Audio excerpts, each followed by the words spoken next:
Step 1, wake up early, gonna rise with the sun. Step 2, get some good, some food in you. Step 3, think real hard about what you wanna be.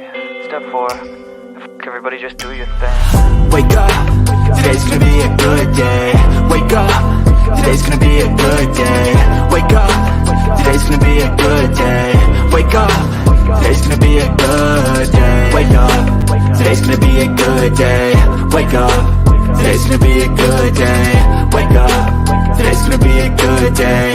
Wake up, today's gonna be a good day. Yo, set your affirmations, aspirations. I got shit to do, the aftermath of preparation. Good food, good mood, blood in circulation. One step at a time, yeah, that's how you make it. Set a goal you control and the steps you take them. I try to pick one thought, have some concentration. And if I make a mistake, it's called education. I try to do this every day, call it replication. Wake up, today's gonna be a good day. Wake up, today's gonna be a good day. Wake up, today's gonna be a good day. Wake up, today's gonna be a good day. Wake up, today's gonna be a good day.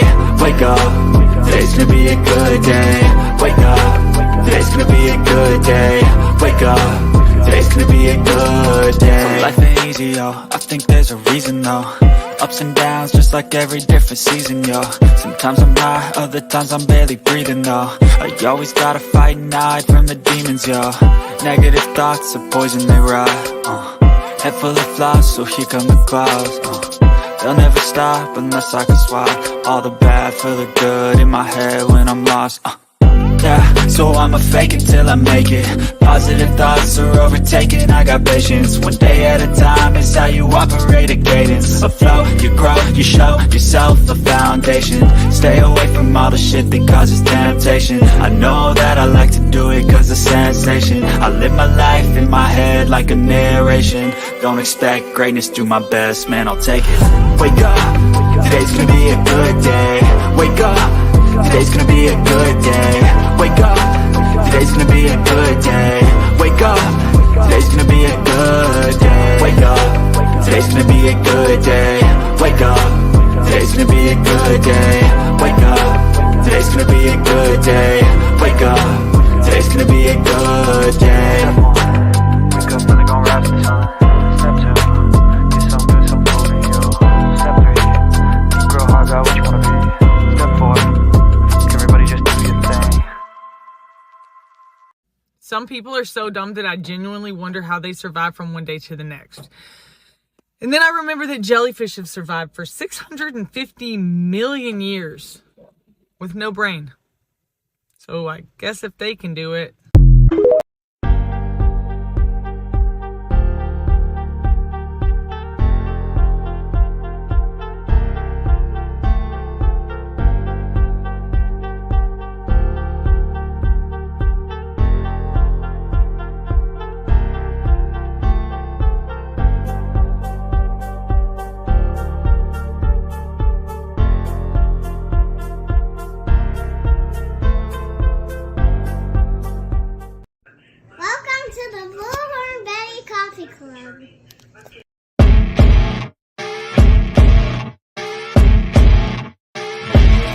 As you wake up in the morning, you want to find the latest, greatest information about criminal cases and have an intuitive conversation about the suspects associated with these cases. Head over to the Bullhorn Betty channel on YouTube.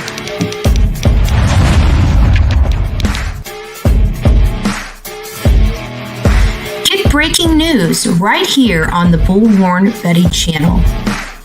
Welcome to the Bullhorn Betty Coffee Club. Enjoy your stay and enjoy your day.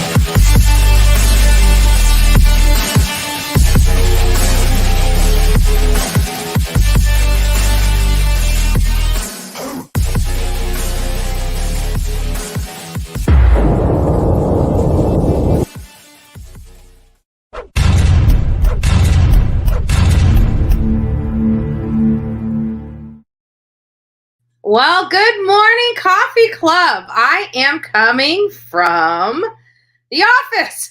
Just a different type of office. I sat in the chair for like 8 or 9, maybe even 10 hours yesterday, at least from one chair to another. I went to a county meeting and sat in a chair, and I'm like, I'm over chairs today. I've seen enough chairs yesterday and sat for way too long for me to sit. Even the Alex Murdaugh trial that we're going to be running live later today, I am not doing it from the office. My back is killing me this morning. It's absolutely killing me.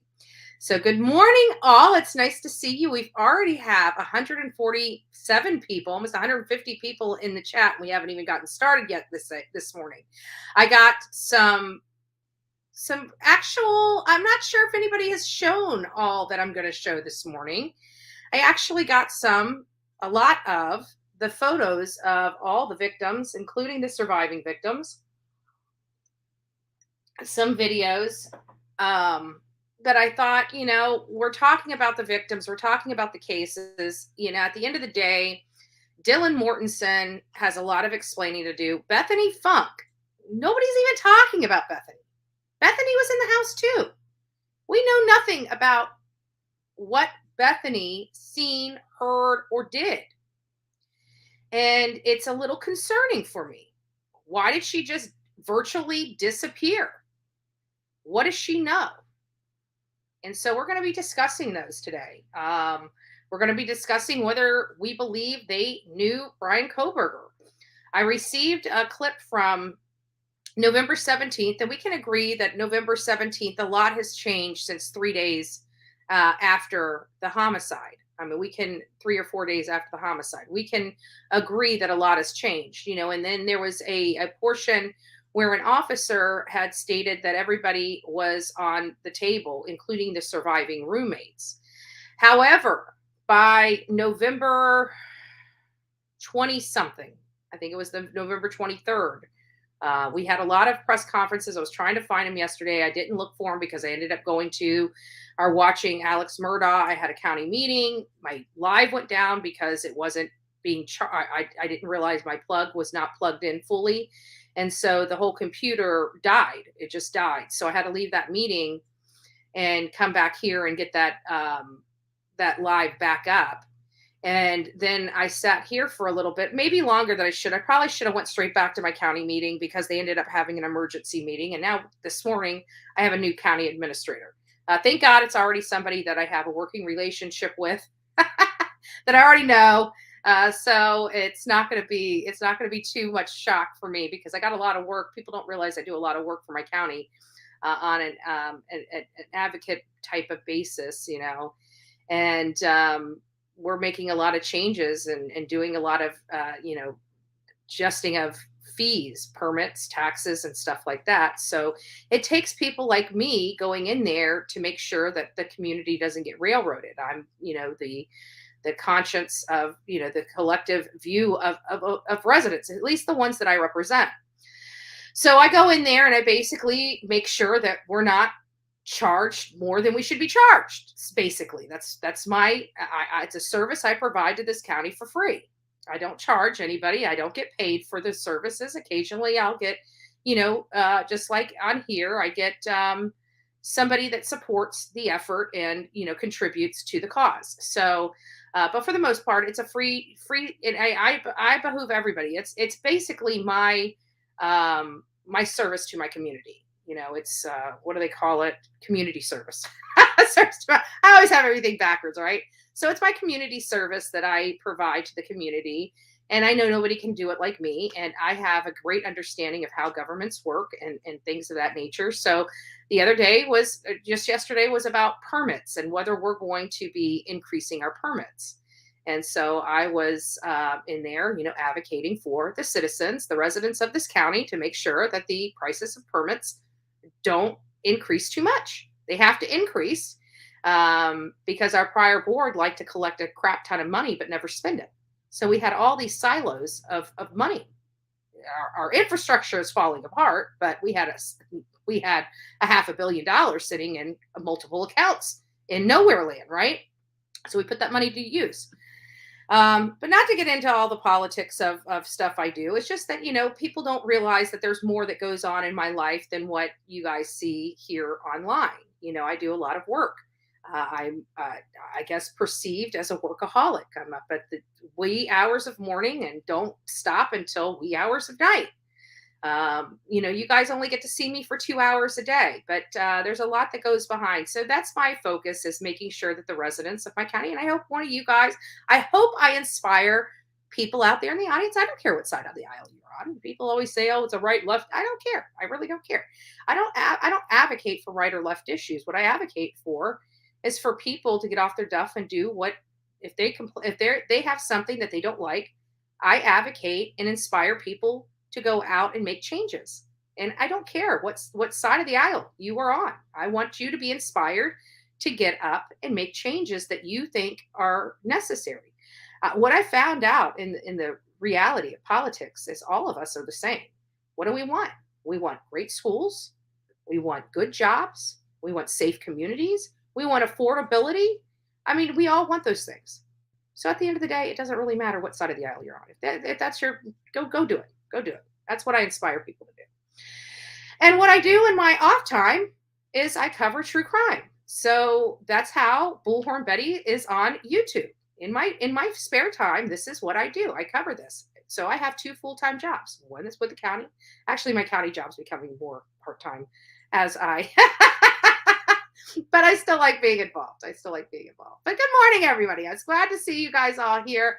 But that's why I am coming bedside today. I was thinking about the office. I sat in the office. I started doing the thumbnail. I'm like, I need a change of scenery. You guys need a change of scenery. So, Crazy Cat Lady, good morning with the pink and waving. Love it. Thank you. Jenny from the block, thank you. Oh, and this reminds me, I don't know what lovely person donated. It didn't come with anything in here, but I did get the memory card. Thank you so much. That'll go in the camera. Many of you guys know I've been using my phone for a really long time. Well, I've got multiple tripods, and I'm going to start going back out in the field with not just my phones, yes, plural, but also my camera. I have a Canon Rebel T5. It's an older camera, but it gets pretty decent shots. And I'd like to start incorporating that so I can get the decent shots on my camera as well as the phone. So I got like 2 phones, one that's hooked up, one that's not hooked up, so I can run lives and still have my phone to take pictures and do videos. And then I'm going to incorporate my camera. Many of you guys know I'm working on trying to get, it's a very powerful, very expensive camera. It's about $3,500. I don't anticipate having it anytime soon, but we are working toward that. So if you guys would like to crowdfund for that, this is going to be starting our broadcasting portion of the Bullhorn Betty channel. So quite frankly, if you guys notice, like when we're out, say for example, the memorial that was done on the University of Idaho, that Olivia and I went there. We were there as press, and we were back on the media stage. Well, our phones can only, zoom in so much. And when we're on live, like here on StreamYard, we have no ability to even, zoom in. It just doesn't. It's what you see is what you get. So I don't want that. When we go out to things and we're, like a football field away, I want to be able to zoom in and have real good production for the lives, especially when we're there visiting in person. I mean, I think that you guys should have that. So what I'm realizing is that we need to, more of a broadcasting infrastructure so we can broadcast similar to that of the news, the news camera, the news stuff like that. Many of you guys know that my little sister is a news reporter. And so I'm working with her to try to get the stuff that's needed for the broadcasting aspect of it. We may eventually do away with YouTube altogether. We're in the process of building the platform at bullhornbetty.com, which has not been built yet, but we may be converting. We may still post and live on YouTube, but we may have a whole different section. I'm honestly a lot of people don't realize behind the scenes, I'm working on building a media company. And it's going to be BHB Media and the Bullhorn Betty channel. So a lot of people don't realize, like, we're going bigger, we're going home. You know what I'm saying? So this is not something that's going to happen over the next year. This is something we're building for the foreseeable future. And I hope you guys, support this channel on that.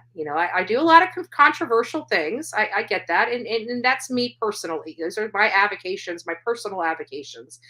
But we do a lot of media type stuff. We go to crime scenes. We go in front of houses. It just doesn't seem right that we are not doing everything, because quite frankly, social media is the new public square. Okay. Mainstream media is a dying breed. They're a dying breed because they're corrupt as hell. They're told what to say, and they tell you what they're told to say. We are not going to be shackled by attorneys, by producers, by managers, and stuff like that. We're going to bring this content to you as it is breaking. So those are the types of things that I foresee it on my future, along with the traveling. Right now, I'm trying to double duty with the traveling, because we've got some legislation we're wanting to get passed for our children. For me, it is the centralized database. I think it's very important. And I'm starting to go around the country. So every time I go into a community for a case, I'm also reaching out to the politicians and pitching this centralized database. I just need them talking about it. Once they talk about it, it'll bring on a life of its own. They'll figure out how to build the system. They'll have at least some kind of idea about it. So, that's really all we can do. I don't have a magic wand, and I can't say abracadabra and everything be completed. There's a lot of stuff that goes in, and I'm going to be leaning on you guys heavily once we start rolling out more information related to the centralized database and the necessary changes in our child welfare. And this is a national issue. This is not a Florida issue. This is not a Tennessee issue. This is not a Georgia issue. This is a national issue that hasn't been addressed since 1965. Let's be honest. So we're going to be doing that kind of work. But anyways, let me get through. That's not even my intro. Those are the things that are going on behind the scenes that I just wanted to make sure everybody was aware of, because many people don't know, right? When the cameras go off, you don't know what goes on. So the only way you're going to know is by me telling you. So anyways, good morning, Crazy Cat Lady. Jeannie from the block, always watching. I love it. Patricia Miller, nice to have you. Kim, it's good morning. I haven't seen you in here in a little bit. Maybe you have been in here. Maybe you just been drafted out, but I get to see you this morning. So it's nice to see you, Kim. Sweet as sugar. I'm not sure if I am. You might be, but not me. No. Stacy, good morning. Oh, we got two Stacys. Nice to see you, Stacy. Mark, just Samantha. It's great having you here. Angie, West Virginia, Mama. Good morning. Dee, it's nice to see you. Belinda, Mary, Pink, Barbara, wake up. I love it. That's what we're doing right now. We're waking up. Barbara, did I say good morning to you already? Good morning. I do love this Dyaln topic. She's not a victim at all, in my opinion. I don't think she's definitely at least a victim of the burglary. And quite frankly, with her coming so close to the murderer and even being able to describe his bushy eyebrows, she could have very well been another person we're talking about on here. So I think people are giving her entirely too much credit. I have to agree with that, Barbara. They're giving her free passes because she was in the house, but they're too emotional. And at the end of the day, I can't handle emotional people to the sense of, you don't ask questions. You're overly emotional. You always want to try to find the good in people. And sometimes there's just not. I'm not saying Dylan's a bad person, but something definitely happened that was out of the ordinary, where somebody, a normal person, wouldn't pick up a phone and dial 911. And I want to know what that is. Why didn't she dial 911? And not only that, but Bethany. Everybody's been focused on Dylan because of the bombshell affidavit from Brett Payne.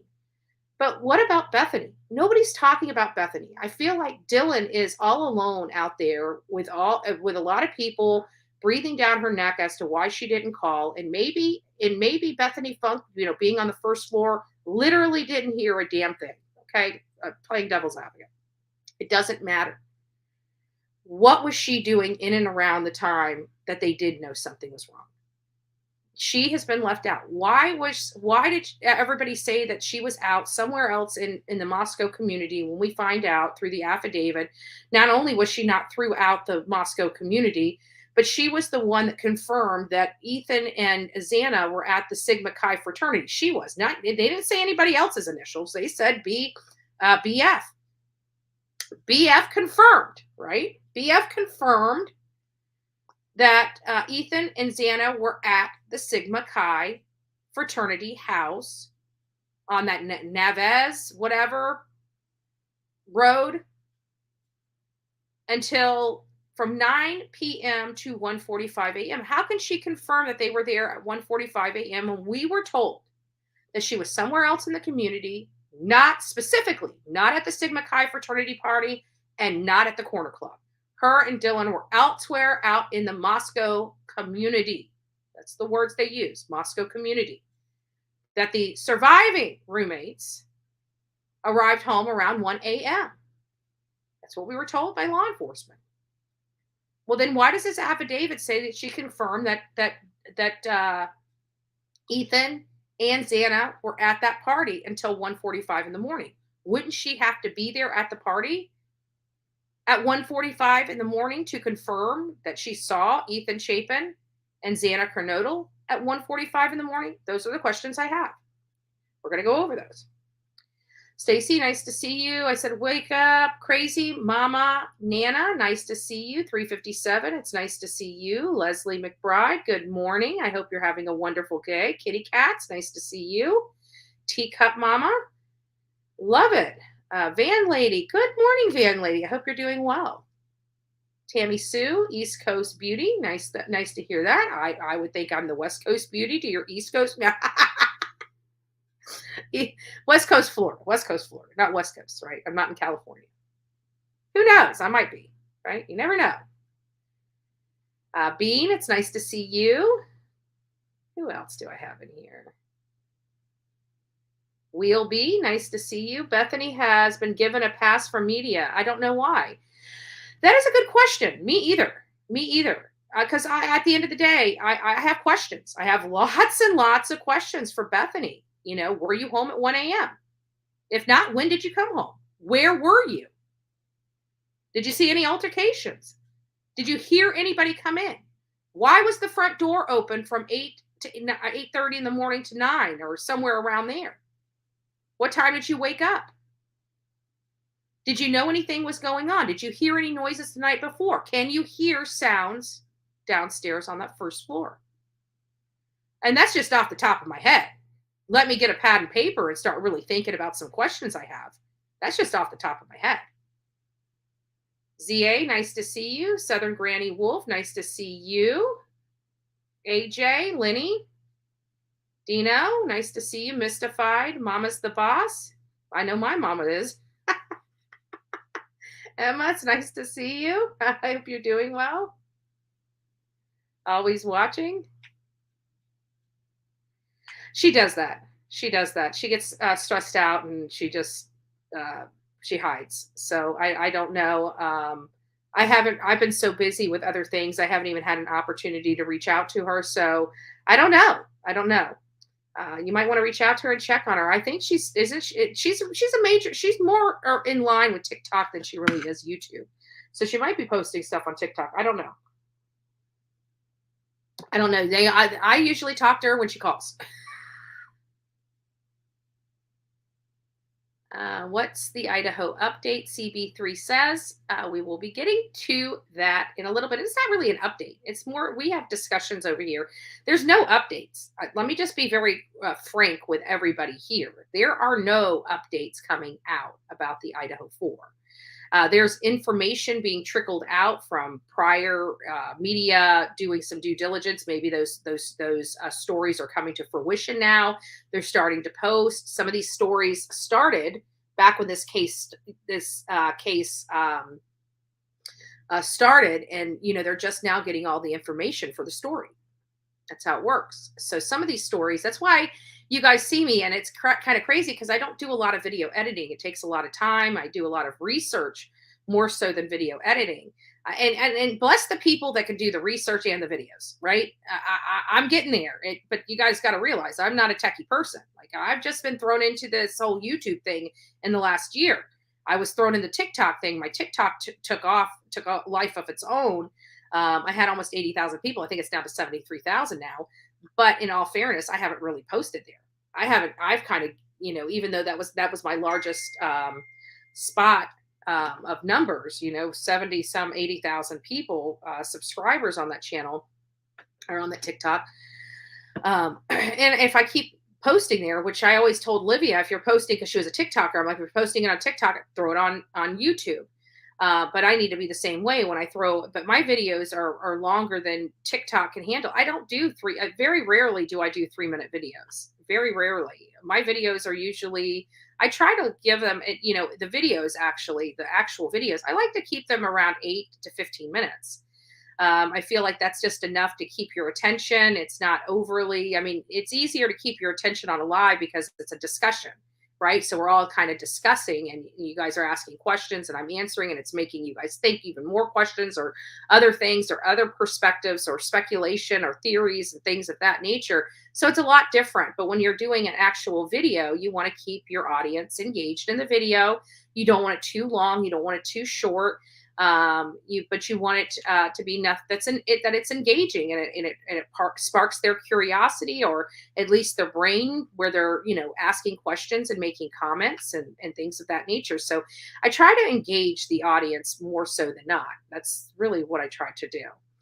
But without further ado, I'm going to go ahead and pull this up, and I think you guys are going to really, for all those others that I missed in here, Sort of the Spirit, Mike Stevens, I see you guys in here. I just want to say good morning, a big, huge blanket good morning. I hate those shorts. Yeah, I don't like shorts too much. I'm not really a short. I think I've got like maybe a handful of shorts in my on my channel, and that's just stuff like when I was at the fair, and then in a couple of interviews that were just passerbys that just didn't quite make the threshold of an actual video. So that's what we did. Sort of the Spirit. I find it confusing. She had the dates and complaint, and then stated he was fired. I don't know what that's about. Hold on. Who's that? Sort of the Spirit. Let me go up here. But Brian's student said there was a difference in his grading. Yes, that is true. So what was said is after the murders, before the murders, he had to be, the smartest person in the room. And so whenever he was grading, because he was the teacher's aide, whenever he was grading papers, he would write all over them, tell everybody what they could have done differently, like he really wrote all over these papers. And people were always griping about how he graded the papers. He was just too much.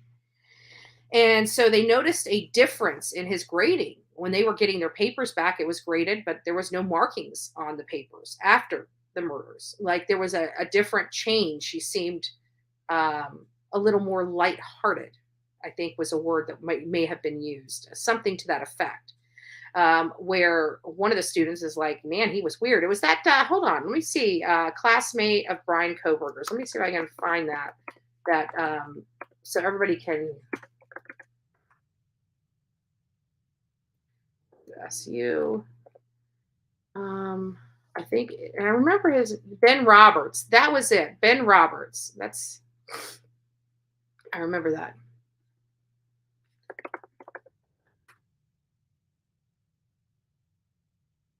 Video. Let me see if I can find it. Yeah, here it is. Let me see if I can find the whole thing. Here's a minute of it on Crime and Justice. Let's see if we can pull this up.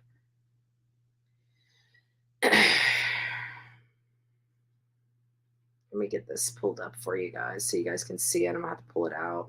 Sorry, guys. Oh, maybe I don't need to. Maybe because, hold on, let me see how I'm gonna do this. Hold on, guys. and we'll read this. And I think it might actually have a video file. Yeah.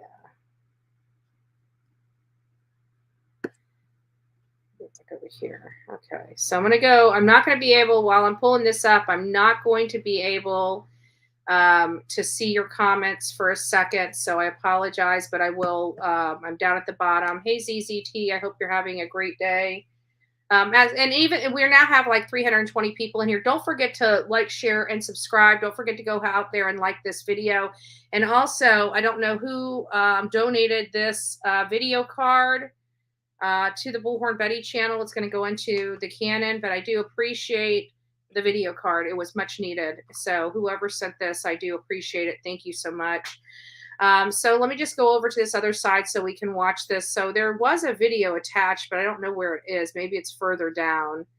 But this was about the graduate. That right there is Ben Roberts, and he was a classmate in the criminology, the PhD criminology. So the case involving the 4 University of Idaho students, and we know their names, was finally met with some clarity on Friday, December 30, when the alleged killer was taken into custody. We learned that it was Brian Kohberger. He was 28, and he was accused of brutally stabbing the 4 victims.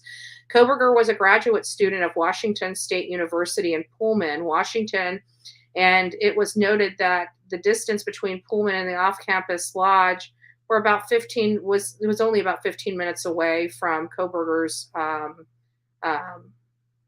on-campus housing.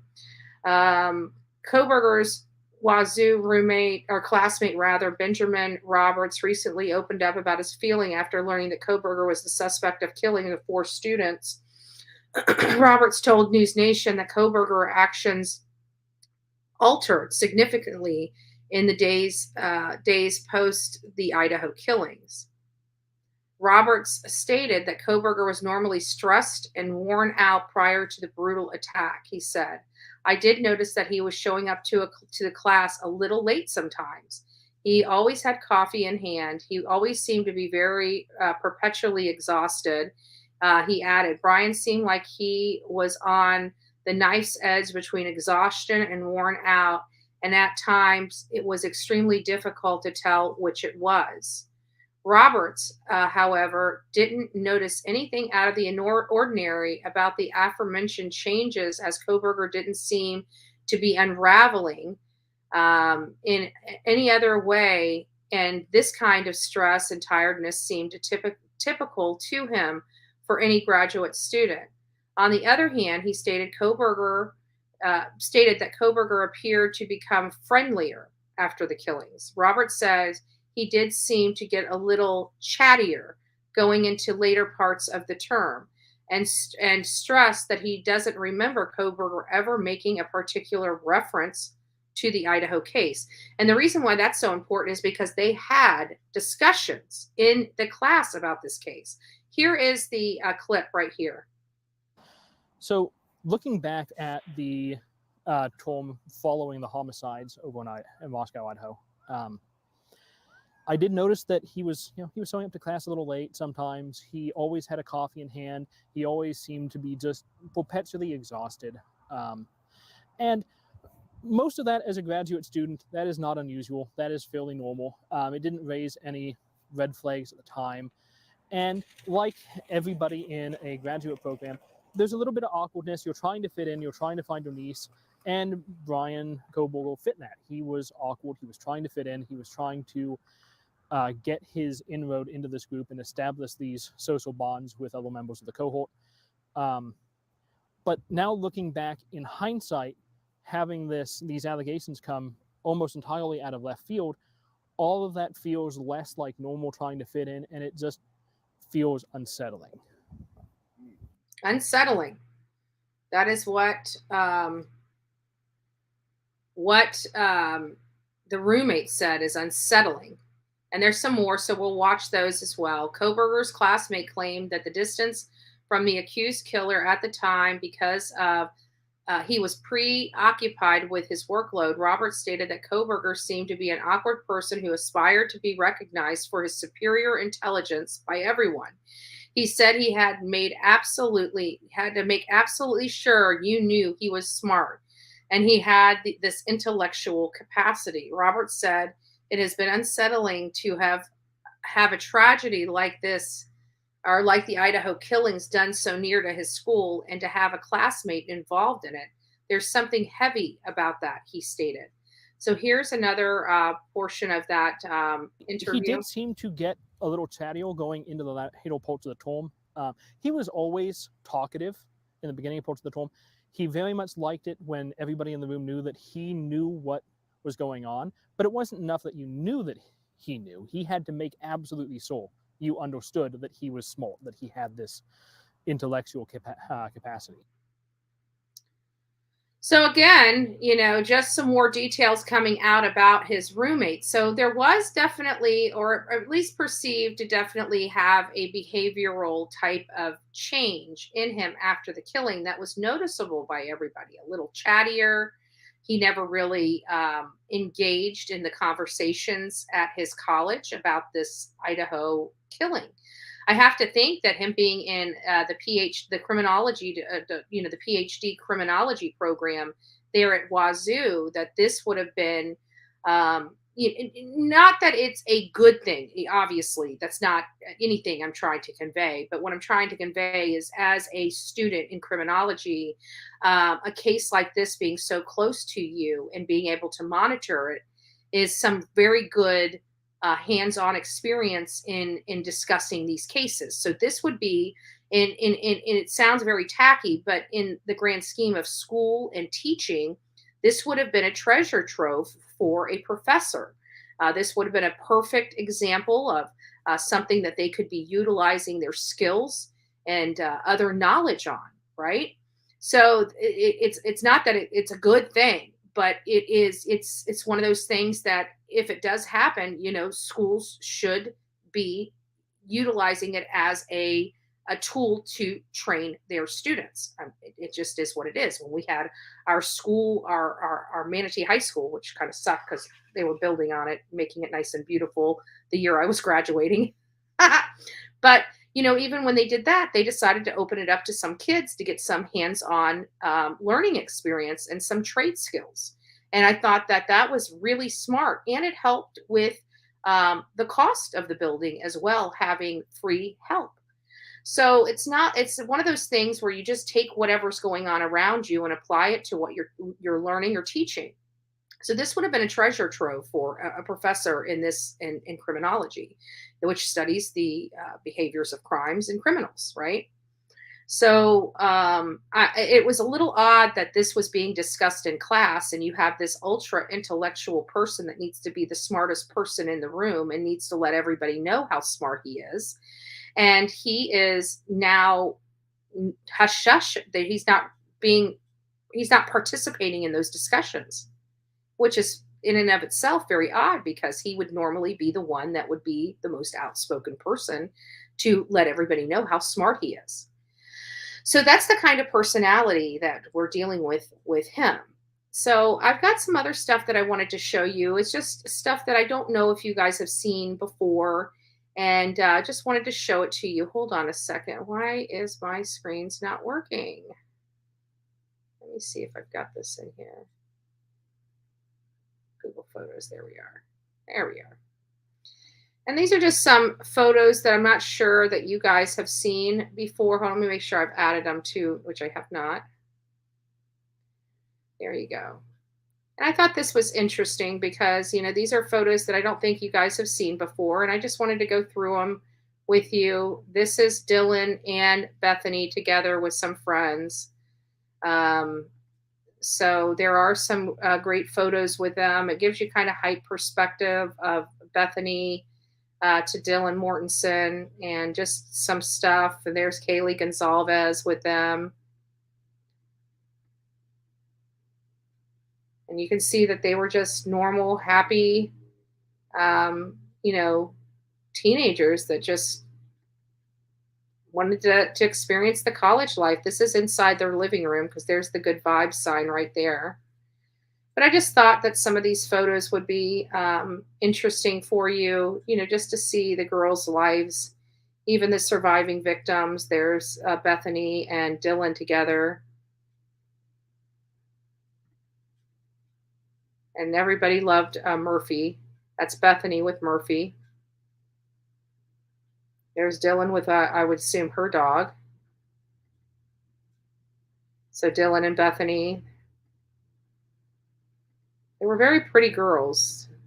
That was definitely true. It looks like they had a few photo shoots. I just gotta be careful because here's one. I like. Guys, I met Charlie D'Amelio. Check. Hey. Guys. And this one. Do you think anyone would drink wine? I'll have some wine. I didn't even think of it really, because I'm not a big drinker, but maybe I should have something. You're not a big drinker? Do you think anyone? So they did skits, they were very cute and some of the stuff that they did. So it's just stuff that I thought you guys would enjoy seeing from the kids. They had a lot of beautiful friends. They were beautiful girls.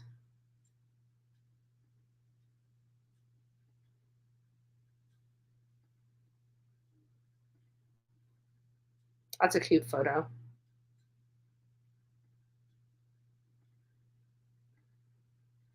And I think this is when they were in their first sorority houses. Those must have been her sorority sisters, I would presume, because Maddie's not in these. And if you guys remember with the Gonzalez interview that they were still together and still close, but they, with their sorority duties, it put a damper on. Oh, that doesn't come out good. Why aren't these coming out good? There they are. Let's go back. It looks like it took a little time to load. So, but anyways, guys, I just wanted you guys to see this. This is not near all the photos that have been collected for the girls. But I just thought this would I thought this was funny. This is an app where Kaylee had to look like she was bald. She seemed like she would have been a fun girl, really fun to be around. So it's sad, but beautiful. They had an amazing life. And to think that, again, Kaylee Gonzalez, there's Brian Kohberger's sister, and some photos even of her headshots and stuff like that, and parts in the movie.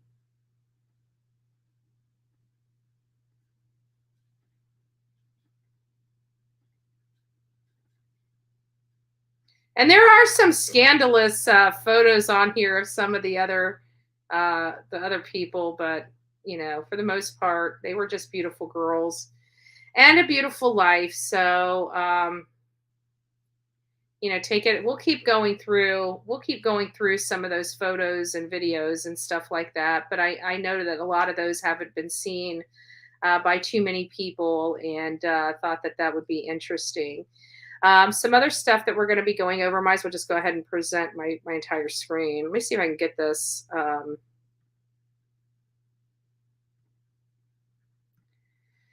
Let me see what I can do here. I want to get both of these on the same screen. Give me just a second. There we go. We got a lot of other stuff to go over too. So I want to get this all on the same screen so we can, but it looks, actually it's not going to work. Oh, thank you, Miss Renee. And also, mods, if you guys can tell me if anybody puts in milestones on the other side, I'll check those out as well, if they do put in the milestones. But I just wanted to go over, what do you guys think about, what do you guys think about all this? So we're about to go into Dylan and some stuff that's going on here. I thought that you guys would be interested in this. Hold on, let me go ahead and put this back up. I want to go over some things because I know this is stuff that you guys have been asking about Brian Kohberger. So let me go ahead and pull this back up, and let me go over to this side. Now, remember, guys, I'm not going to be able to see what I'm doing here while I'm sharing this entire screen. I can't monitor the chat. But there's been a lot of questions as to whether Brian Kohberger for authorities are searching unsolved cases linked to the Idaho murder suspect. And it seems like they're looking into it. Authorities in the past, in at least 2 Pennsylvania counties where Brian Kohberger went to college, have made no connection to cold cases. I know a lot of people have asked whether or not Brian Kohberger has done this before. And so Pennsylvania is looking at least at the counties that he lived in. But even here, Brian Kohberger did not do this in the county where he was residing. He did it in nearby counties. So it makes me wonder, is it possible that they need to open up that area, that search area, to surrounding counties? Because it seems, and not only that, but when did Brian Kohberger go on vacation? When he went on vacation, did he go alone? You know, there's a lot of questions that go along with that. So I thought that that was interesting. Let's see what this one has to say.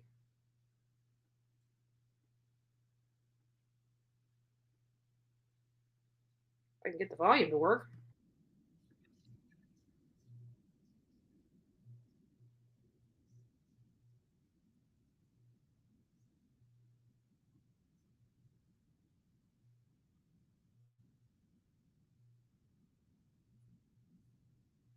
That is, you know, I have to say I'm pleased to hear that they are digging into the cold case file. I'm really pleased that that's what they're doing, because I got to tell you, we are all concerned about whether or not Brian has done this in the past. Many of us feel that this wasn't his first time doing this. I kind of feel it was in part, but common sense tells me there had to have been something leading up to this. And the question is what? What led up to this pivotal moment in his life where he decides to, you know, slaughter 4 people in their home? And they were blissfully unaware of him even being around, following them, him being outside of the house. I remember the most chilling thing that bothered me is when we were talking to Olivia. That's Kaylee's sister, her older sister.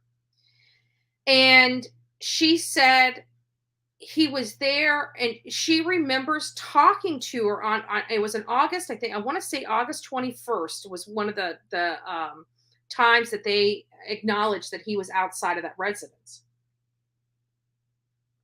Or something to that. Maybe it was October. I don't remember. I think it was August or October, because I remember the you know. And oh, thank you, Miss Renee. I appreciate that. And I love you too. I love everybody. But she remembers being on the phone with Kaylee. And the conversation, how she remembered, you know, it's one of those things that kind of sometimes it just pops in. And she's like, you know, I remember that day. It was so normal. Like, she had no flipping clue. None. And to think that she had, you know, she perceived having these boys following her around from store to store trying to get their number. They were younger kids and they were wanting to hook up with some girls. And so she had went into a store, but who would have known that she thought those boys were following them? And here all along, she truly had a stalker she was unaware about. So let me go ahead and pull this up again. We're going to go back over here. We're going to read more or watch a little more.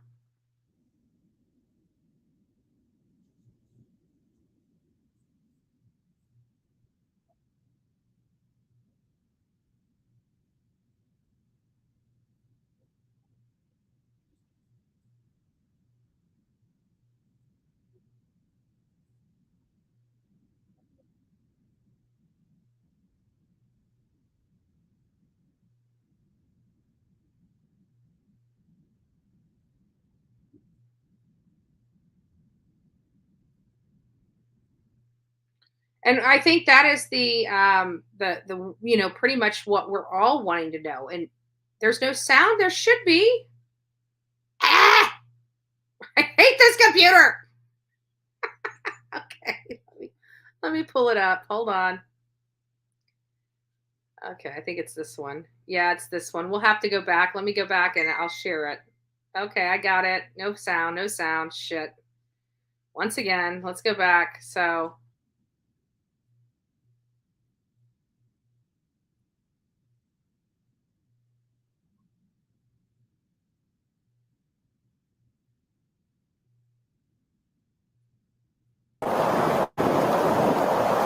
just outside the open wilderness and resort towns of the Pocono Mountains lies a neighborhood called the Birches. It's just a very quiet community. These are the streets an accused killer once roamed as a teenager. I've definitely seen it on TV. Who hasn't? Now, Lynn Klein and others in the Pennsylvania communities where Brian Kohberger lived until last year want to know if he could have committed any crimes before he was charged with the murders at the University of Idaho. Because anybody. So that's just coming. That's what we were talking about. That's just coming back to,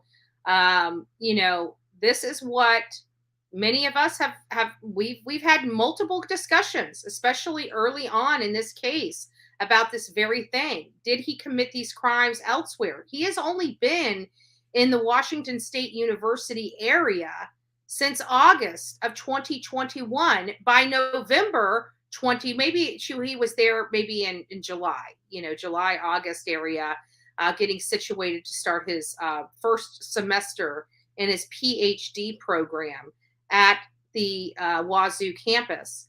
And I kept thinking, after, and this is just my reasoning, this is my critical thinking. I was looking at the entire map and I was looking at what he was going to school for. And not that I don't want to, say that Wazoo doesn't have a great PhD program in criminology, but there are other universities. There are other universities that had equally or better PhD programs than Wazoo had that were closer to where Brian Kohberger resided. But for some reason, I think after he got his certificate, his diploma at DeSales University and studied under a famed book author that studied BTK, I think this put into motion him wanting to go as far away from his home as possible to see if he could commit the perfect crime. I really believe the reason why he chose Wazoo was to carry out this crime. I don't know why I feel that way, but I do. SoFlo Mom says, Andra, do you think the odds that Brian was not enrolled in the next semester as a PhD student, you would need to be enrolled around October for the next semester? And again, that comes back to what we've discussed. Maybe you weren't here for those discussions, SoFlo Mama, but what we did discuss was the fact that I thought he went there to commit this crime. And I even went as far to say he was going to say, that was too far away from home. I didn't want to be there. I'm going to find another school to finish out my program. I felt like that's what his excuse was going to be, to come home and to leave the area. So yeah, I kind of believe that is odd, but it does not surprise me because it falls right in line with the theory that I have, that he went to Washington State University after completing DeSales because he was under that famed book author. He had already had a taste of this. He had already committed to this when he was studying BTK. I feel like, although in criminology, sending out that questionnaire to criminals is not uncommon, I think in this case, it was to help him find his victim, the victimology, the demeanor of the crime, why those victims were picked, why the why factor. I think that all helped him decide to go to Wazoo and decide that as soon as he got there, he was going to start hunting for his victim. I believe that to be true. So yeah, let's keep going. Anybody or any family that's been harmed or done wrong to deserves to know the truth. It isn't just citizens Police and prosecutors have asked the same question. Your natural reaction is to start wondering, okay, is this guy wanted? Is his name out there? Did he do anything here in Northampton County? Terry Houck. Terrence Houck is district attorney of Northampton County and leads an office of more than 20 prosecutors and a half dozen detectives. It's here at Northampton Community College where Brian Kohberger took his first courses in higher education, graduating here in 2018. After Kohberger's arrest for the Idaho murders, Northampton County's district attorney ordered a review of unsolved cases in his county. So it's good for us to know that they are actively looking at this. They've heard the cries of the community around Brian Kohberger. They've heard that Brian Kohberger, did this. I think everybody, have you watched both videos? No, I have not. This is one that I just found as we were doing some research this morning live here. So no, I haven't seen the other video. Check out the News Nation 6 hours ago, Brian under investigator while being at TA. Don't want to spam chat. Okay, it's just Samantha. So let's go over to News Nation real quick and see if we can pull that up. I'm assuming that it's on YouTube, right? Let me stop sharing the screen that I've got up there so I can look for this one. 6 hours ago. Okay. Okay. Okay, give me just a second. I got to get back over here and then add that one. There we go.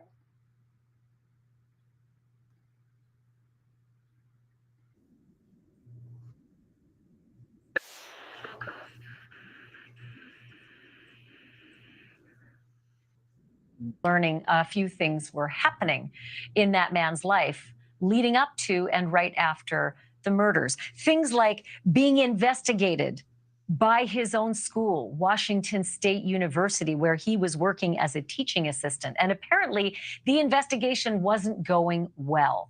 He was warned time after time after time to cut back on the bad behavior. So even Wazoo was doing an internal investigation into Brian Kohberger. And he had been reprimanded by the school. So it sounds like he was, and he hadn't been there very long. It's not like he was this, he was a scholar student. He was going in there for his PhD degree. He was going in there for his PhD degree in criminology. But it sounds to me like the school was saying, wait a minute, there's something. Let's find out what they were really investigating. And we're only 36 seconds into the clip. We're told behavioral problems specifically, but behavioral problems. Time after time, he didn't. He got more feisty and belligerent, even arguing with his professors. So it sounds like even his professors were having problems with him before. This is not happening in and around these murders. This sounds like it was happening before these murders transpired. This has been kept away from us. Now, mind you, there has been multiple requests for Wazoo to respond. Wazoo has responded to say that no, he did not have the ability to get into the labs that had the cameras of the police. Yes, police cameras. Wazoo has access to police cameras and cameras around the community that are monitored by the police department. Wazoo has access to those for some of their teachings in their school. However, you've got to go through a level 2 FBI background check, which in all fairness, at this point in time, Brian Kohberger would have been able to pass with flying colors. He has no criminal background. He has been flying under the radar with these devious intentions for a long time. Many of us don't believe that this is Brian Kohberger's first time committing something similar to this. Let it play, please. It is pretty common sense right now. There is clearly they clearly weren't investigating him enough before. Oh, I will play it, but you got to also remember that this is coming from News Nation, so I have to stop it. I can't just play it in one fell swoop, as many of you guys know. Until they finally decided, you're fired. That's right. Brian Kohberger was fired as a teaching assistant from Washington State University. I have the actual specifics of this, and I wanted to sort of go through. This is a problem I have. So why was he grading papers for the class? Maybe that was beforehand, before the murders, or he was fired as this. I'm still unclear about the in conjunction with this, but we'll keep through. What we have come to learn was the sort of timeline of his warnings and all of the things that were listed on a termination letter that Kohberger himself was given right before they cut the cord with him. So I'm going to just watch some of these so I don't get them wrong. But the highlights, or lowlights, I guess you might call them, was that he had a sexist attitude towards. Is that surprising? Let me guess. Towards women. Towards females that he interacted with at the school, that he was rude to the women. And then get this, as a teaching assistant, he apparently graded the women differently than he graded the men. Now, does this go in part, just out of curiosity, do you think that this, because many people say that Brian Kohberger is an incel. By a show of ones, who believes that Brian Kohberger is an incel? And by a show of two, who believes he's not an incel and just a sexist, just a horrible person? I'm going to wait for here. Yeah. So Box of Shameless says, this is a great grab. I'm going to put your comment up so I can read it. This is a great grab, as this will open up tons in this case. And I think it's interesting. They might be tying him to other cases now. Yes, people are well aware. So a lot of people believe he is an incel. And okay, Gary. Okay, we'll get to that next. So many of the audience in here believe he's an incel. And if you believe if he's an incel, so a couple people say no, we just think he's just a nutball. We got somebody that says 3, doesn't believe one or the other, has a different theory. Who had the different theory? Wake up. Give me a summarize quickly, because you have a 3, what your perspective is, if you can, in the chat. I know it may take you a while if you're on the phone, but do talk to text or whatever you can do. As Shannon thinks he's both an incel as well as just a deviant. But I'm interested in Wake Up. Wake Up so far is the only one with a 3 in the chat so far. So I'm curious to hear Wake Up. Barbara, you too. What's your position on the 3? The other, right? I'm just curious. 3 both. Okay, so you're okay. So Wake Up is using 3 as both. Barbara is using 3 as other. Barbara, I would like you to clarify what your other is. Why do you feel like it other? So he despises women. Yes, this is a okay. Thank you, Wake Up. I got it. So this is he despises women. It seems like this is a common theme. We heard from that bartender about how he treats women at that bar. Mab says, I think he was an incel, or why he is being lauded by the incel community. Incel 1 and 2. Okay. Thank you, Hermit. Thank you. I don't think at first, but this changes my mind more, him being an incel. Yeah, now that we're hearing how he's treating these other, not supreme enough. Dino says, morning, just got here. Like 181 listening at work. Oh, great. Thank you. Thank you. Could he be gay? This might be something. Maybe he is struggling with his personal identity. It is possible, maybe we've heard of this where somebody is, not wanting to, doesn't know what's going on. They don't realize that they are gay in some senses. I've heard that be said. I think both. He wants to be wanted but really hasn't happened. And if DM gave him some hope. Yeah, and this one makes me wonder, you know, we know DM was dating, what was his name? Quinn or something like that. But she was there at that college all alone. He never came and visited her, not once. And from my understanding, neither one of them had a car to visit each other. So it sounds like they talked a lot on the phone with each other. So, okay, so let me go ahead and get back to this side and get this playing and see what else we can uncover.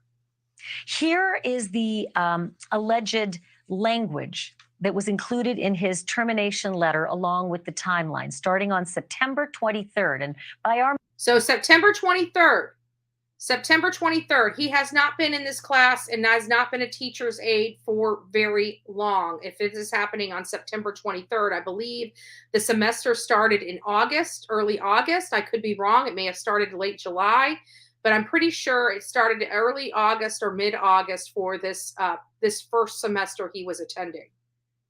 Math, that's about 1 month into his brand new job as a teaching assistant. 1 month. In his doctoral program. So here is the timeline. So I want to pause this here so we can get a great understanding of the timeline related to his teacher's aide position termination. So on September 23rd, apparently he had an altercation with the professor.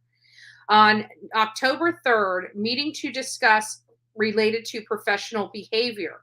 October 21st, received an email about failure to meet expectations. So about 28 days from the time the altercation happened with the professor to the discussion of his behavior on October 3rd, which was some 10 days later. And then obviously corrective measures must not have been made. And he received another email about his failure to meet expectations. By November 2nd, this is 11 days before the murder, they had a meeting to discuss an improvement plan. By December 7th, now mind you, they had his eyes on this person, on Brian Kohberger by November 29th. So that means that the school was well apprised that they were looking at, because remember, it was in conjunction with Wazoo,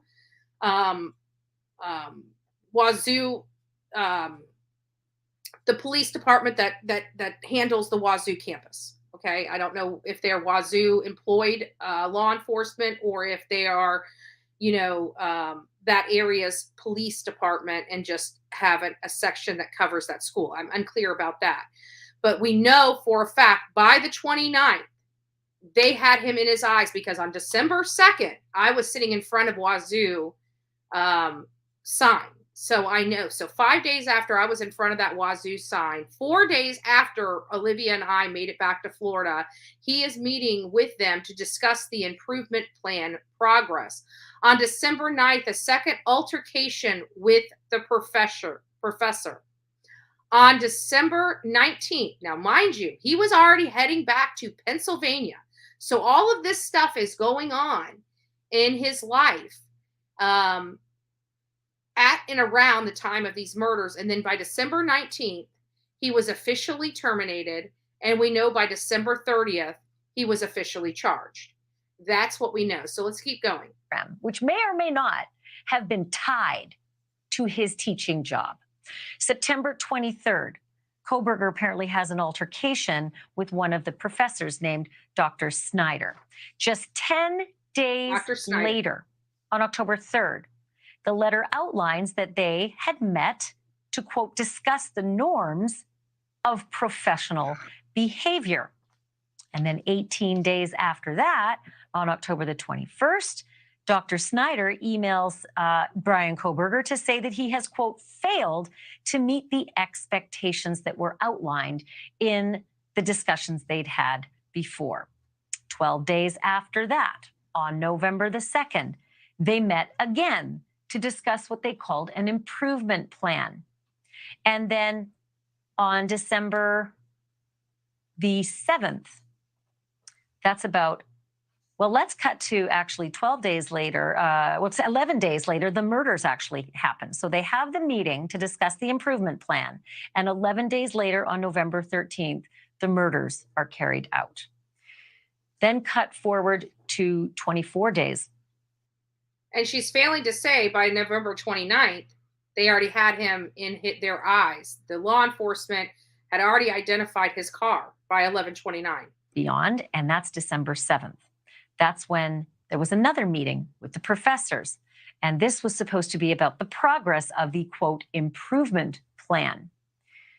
Apparently it didn't go too well because 2 days later, on December 9th, he had another altercation with Dr. Snyder. And here's the quote, in which it became apparent that you had not made progress regarding professionalism. Wow, they're hanging on this professionalism. But I have to think at this point, by December 9th and December 19th, the school was well aware that he was becoming the rising suspect in this case, because they have law enforcement that were helping them, that they were coordinating with to do a search warrant at this time. They were already just having those discussions and things of that nature. 10 days after that, December 19th, Bryan Kohberger is officially terminated by Washington State University. And some are reporting that he was withdrawn from the data system 3 days later on December the 22nd. Thank you for watching. Go to newsnationnow.com to find News Nation on your television provider. Well, there you have it. Well, there you have it, folks. Oh, let me get over here, because even though I took it off here, it's not off here. Okay. There we go. So they lost him for almost 10 days. I don't think they lost him. I know that there were several hours that when he got on the road, they didn't realize he was heading back to Pennsylvania. And I think it worried them, and they started having to do strategy to get officers throughout the states to monitor his movements.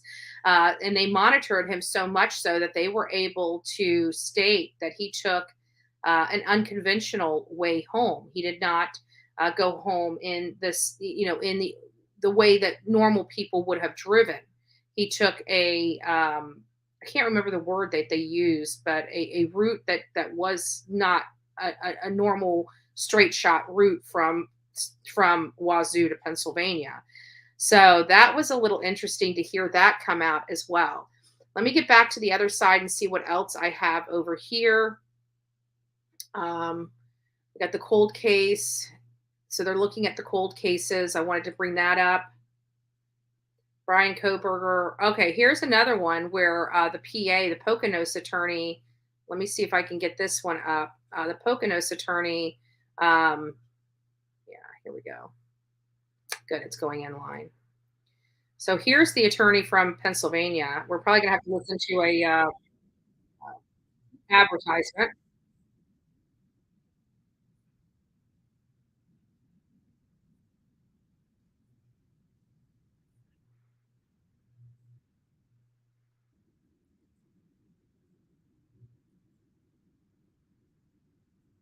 Idaho college students. 69 News reporter Priscilla Ligori spoke to him about the moment he learned the Bryan Kohberger case had landed in his lap. I actually hung up on my office one time because I did not believe that they were telling me the truth. Monroe County Chief Public Defender Jason Labar was just as shocked as everyone else when the Idaho quadruple murder suspect. Those are the arms right there outside of that outside of Bryan Kohberger's community. So it's not like huge gates where law enforcement couldn't penetrate to execute a search warrant. They could literally have pulled up there and walked under that arm. They could have also, there's a building right next to these arms where it has a manned person. It's manned security gates. So this person could have been forced to open up those gates. They bring the search warrant and say, open up these gates and open them up now. Was arrested in the Poconos. His office called back, and over the next 5 days, he spent 4 hours talking with Bryan Kohberger. Now, I'm not sure if he's going to be able to apprise us of those conversations because he was his attorney and there is attorney-client privilege, but we'll listen and see what all he can tell us. The first thing I said to him was, Bryan, don't tell me anything about the case. I don't want to know any of the facts and circumstances. That's because Labar was only representing Kohberger during the extradition process. So he was smart. And actually, to be honest with you, a lot of attorneys are smart enough to tell you, don't tell me what happened. Let me get the evidence in and look through the evidence. And then they ask questions based upon the evidentiary documents or other evidence that they have retrieved. And then they talk to their client about it as they build their case. They do this as strategy because they don't want the client accidentally telling them something that they shouldn't. So, for example, you don't tell your attorney that's representing you did it if you're wanting to plead not guilty. So they're not going to ask you about these details on what happened until after they receive the evidence. And that's to protect the attorney as well, so they can properly defend you. If they know you did it, they cannot perjure themselves before the court, and they cannot lie on your behalf. So it's one of those things, that's part of being an officer of the court. You have to, whether you're defending the defendant or not, you still have to abide by the rules of the court, and you cannot lie. You are yourself a officer of the court and have a duty to uphold the truth. I'm obviously informing Mr. Kohberger. These are the allegations only. You're presumed innocent until proven otherwise, and that's the most important thing, because you don't want to be judged in a court of public opinion, even though you're going to be. He is absolutely being judged in the court of public opinion, and nobody's going to ever get rid of that, because it is a public, it is a public trial, and we are all individuals that think, uniquely. Describe Kohberger as calm and educated. LaBar is no longer involved. Now the 28-year-old is back in Latah County. Again, not buff, but he is athletically built. And this is important. I want to push this back. Otherwise, and that's the most important thing, because you don't want to be judged in a court of public opinion, even though you're going to be. He described Kohberger as calm and educated. LaBar is no longer involved. Now that the 20... He is athletically built. You can see muscles in his arms. He's got a decent chest. He's not heavy. He's not, a sumo wrestler, but he's athletically built. That is a good description. And he's got those bushy eyes. Look at his eyes. His eyes are always so creepy to me. 8-year-old is back in Latah County. As for that affidavit, it certainly was a strong circumstantial case, but I believe individually taken. Strong circumstantial case. And I've said that. If they can prove 85% of that affidavit, that Brett Payne affidavit, Brian Kohberger has a mess to deal with. The evidence could be attacked. Though he admitted he couldn't answer why Kohberger's DNA would be on the knife sheath if he wasn't involved. Does mental illness and mental awareness play a role in what happened here and what's going to happen moving forward? I haven't seen any evidence that I believe that Mr. Kohberger had any type of mental illness or. Bam. So this guy is going as far to say that he doesn't believe that Brian Kohberger shows any signs. Oh, thank you. Who did that? Oh, thank you, Emma. I just wanted to say we love you. Thank you for keeping things real. Oh, thank you, Emma. I love you too. Just let me know that you're home. I mean, I'm pretty sure you're home now. That's what I hope. I hope you're home in your own bed. But again, now you got an attorney that deals with, now granted, this attorney, this is not new to this attorney. This is not the first time that this attorney has dealt with clients that have been accused of killing somebody. He's in the public defender's office. I'm sure he's had to represent multiple people on extradition hearings for things, especially being in Pennsylvania, right? So he's probably came in contact with his fair share of people that have been perceived at least as mentally ill, and he's saying that he's not seeing anything that shows signs of this mental illness. Oh, I gotta go back here and play.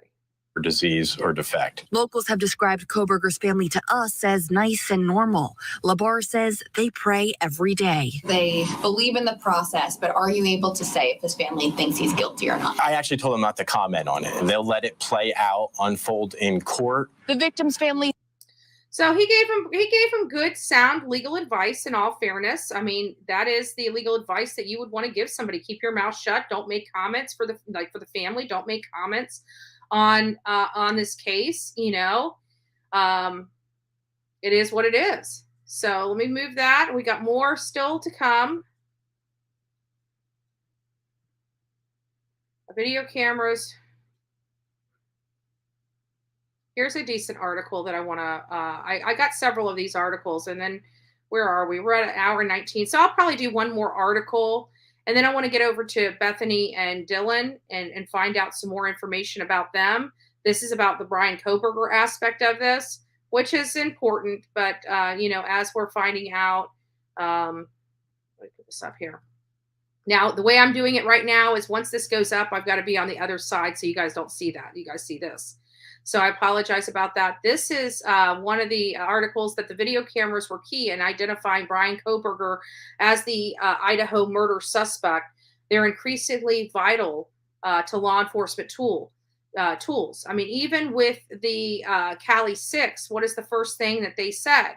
The first thing that law enforcement said is look at all your cameras. Look at your Ring doorbell cameras. Look at your, there's a industrial area here, large industrial areas. Start looking at your CCT footage. So here's an article that says these days in the public eye never blinks. Surveillance cameras see you banking. They see you shopping. They see you raking your leaves thanks to your neighbor's video doorbell. If you commit a crime, they may well see that too. The cameras were an important part in the Cali 6 in identifying the assailants very quickly that actually committed the atrocities. And in here, they were able to locate Bryan Kohberger fairly quickly. I mean, he was a no-name. Let's be honest. He was somebody that wasn't connected to them, at least that was visibly seen, like the friends, like Jack S, Jack D, Jake. He wasn't in their inner circle. He knew of them. He's seen them. Obviously, he stalked them. So, but they weren't. He wasn't a known person to them in reality. He really wasn't. So, sorry guys, my nose is bothering me, and I know I can't do anything about the camera because I'm on a different screen. But it says cameras installed in homes or businesses or car dashboards. We got cameras all over our cars now. Have become the most essential tool for criminal investigators' kits. They do not always capture the crime as they happen, but the footage can be stitched together into a timestamp map of the suspect's movements. And I believe that's exactly what they did for Bryan Kohberger. This was vividly demonstrated in the investigation of the University of Idaho slayings. One of the foundation of the case against Bryan Kohberger, the Poconos native and DeSales University graduate charged with 4 counts of first-degree murder, is a lengthy video trail of his car on the night of the crime. And they actually screenshotted some of those movements that they put in on the affidavit itself. That's where those maps came up. And they also had the one that flagged where he was all over that community and on what date. It was a very inclusive map. Closer to home, cameras were essential to the prosecution of Drew Rose. In 2019, the Bethlehem man killed 97-year-old Palmer Township resident Virginia Hauk and her son Roger in a robbery scheme. They burned their house to conceal the evidence. Rose, arrested after 7-month investigation, pled guilty to the killings. Northampton District County Attorney Terry Hauk, he is not related to the victim, said the damning video timeline was the one reason why. We had his whole route tracked from the resident to the scene, back from the scene to his resident, Hoke said. We used Ring, highway cameras, ATM machine cameras, outside store cameras. So that sounds like a lot of what they did in Moscow to track this man's movements. Video camera surveillance has become an extremely important to law enforcement and extremely useful to the investigation, says Adam Scott Want, cybersecurity and an investigation expert, an assistant professor of public policy at John Jay College of Criminal Justice in New York. So highly decorated person. Wants said surveillance has undergone three revolutions, beginning with governments installing security cameras in public areas and monitoring real-time footage. One of the cities to pioneer the practice was London, England, where 9.3 million people are under observation by more than 600,000 closed-circuit cameras. That spread to the United States and major cities like New York and LA, where real-time camera centers started popping up, once said. Then eventually they figured out, well, there's tens of thousands of commercial establishments like banks, drugstores, parking lots. They monitor their activities. You saw law enforcement going out and doing public-private partnerships to get access to those live feeds. The third wave is the advent of doorbell cameras and other types of home security cameras. They've added millions of electronic witnesses to the nation's street. Watts sees a fourth wave coming. Autonomous cars out there now, he says.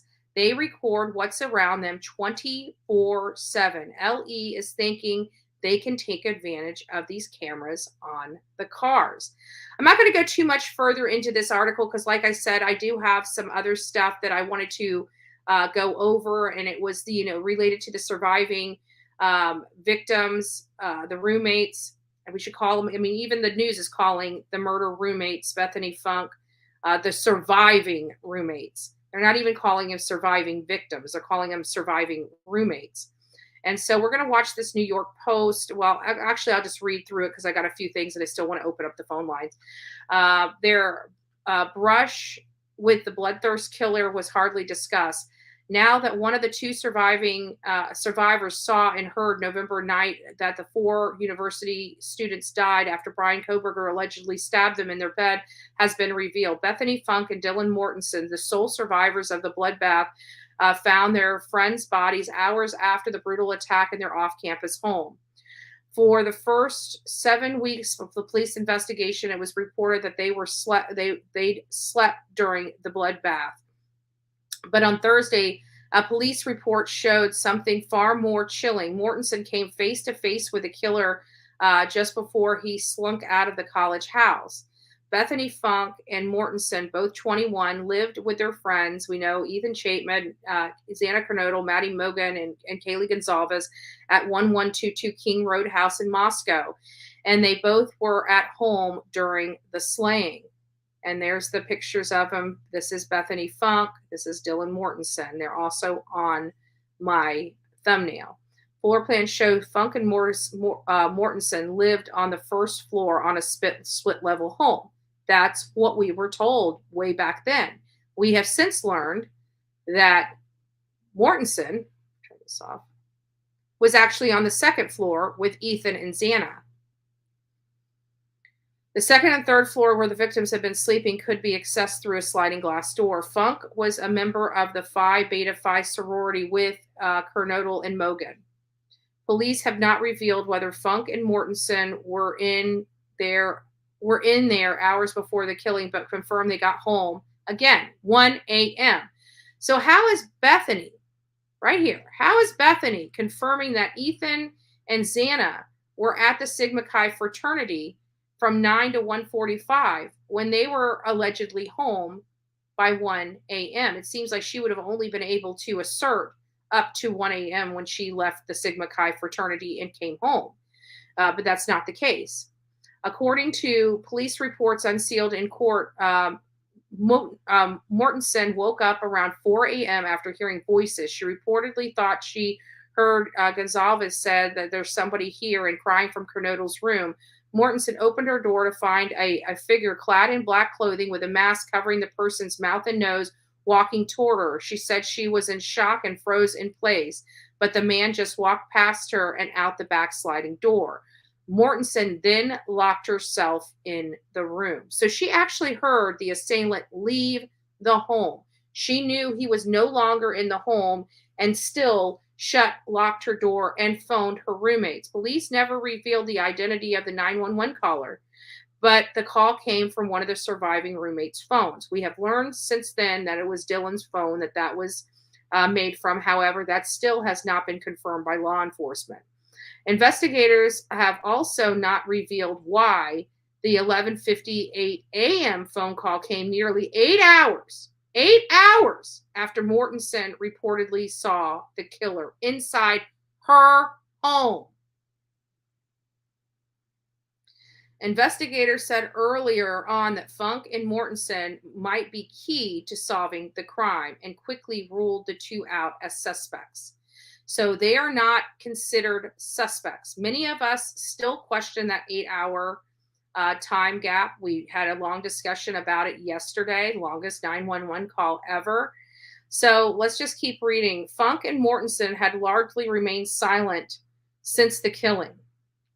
The two wrote letters to their lost friends, which were read aloud by pastor during the December service for Kernodle.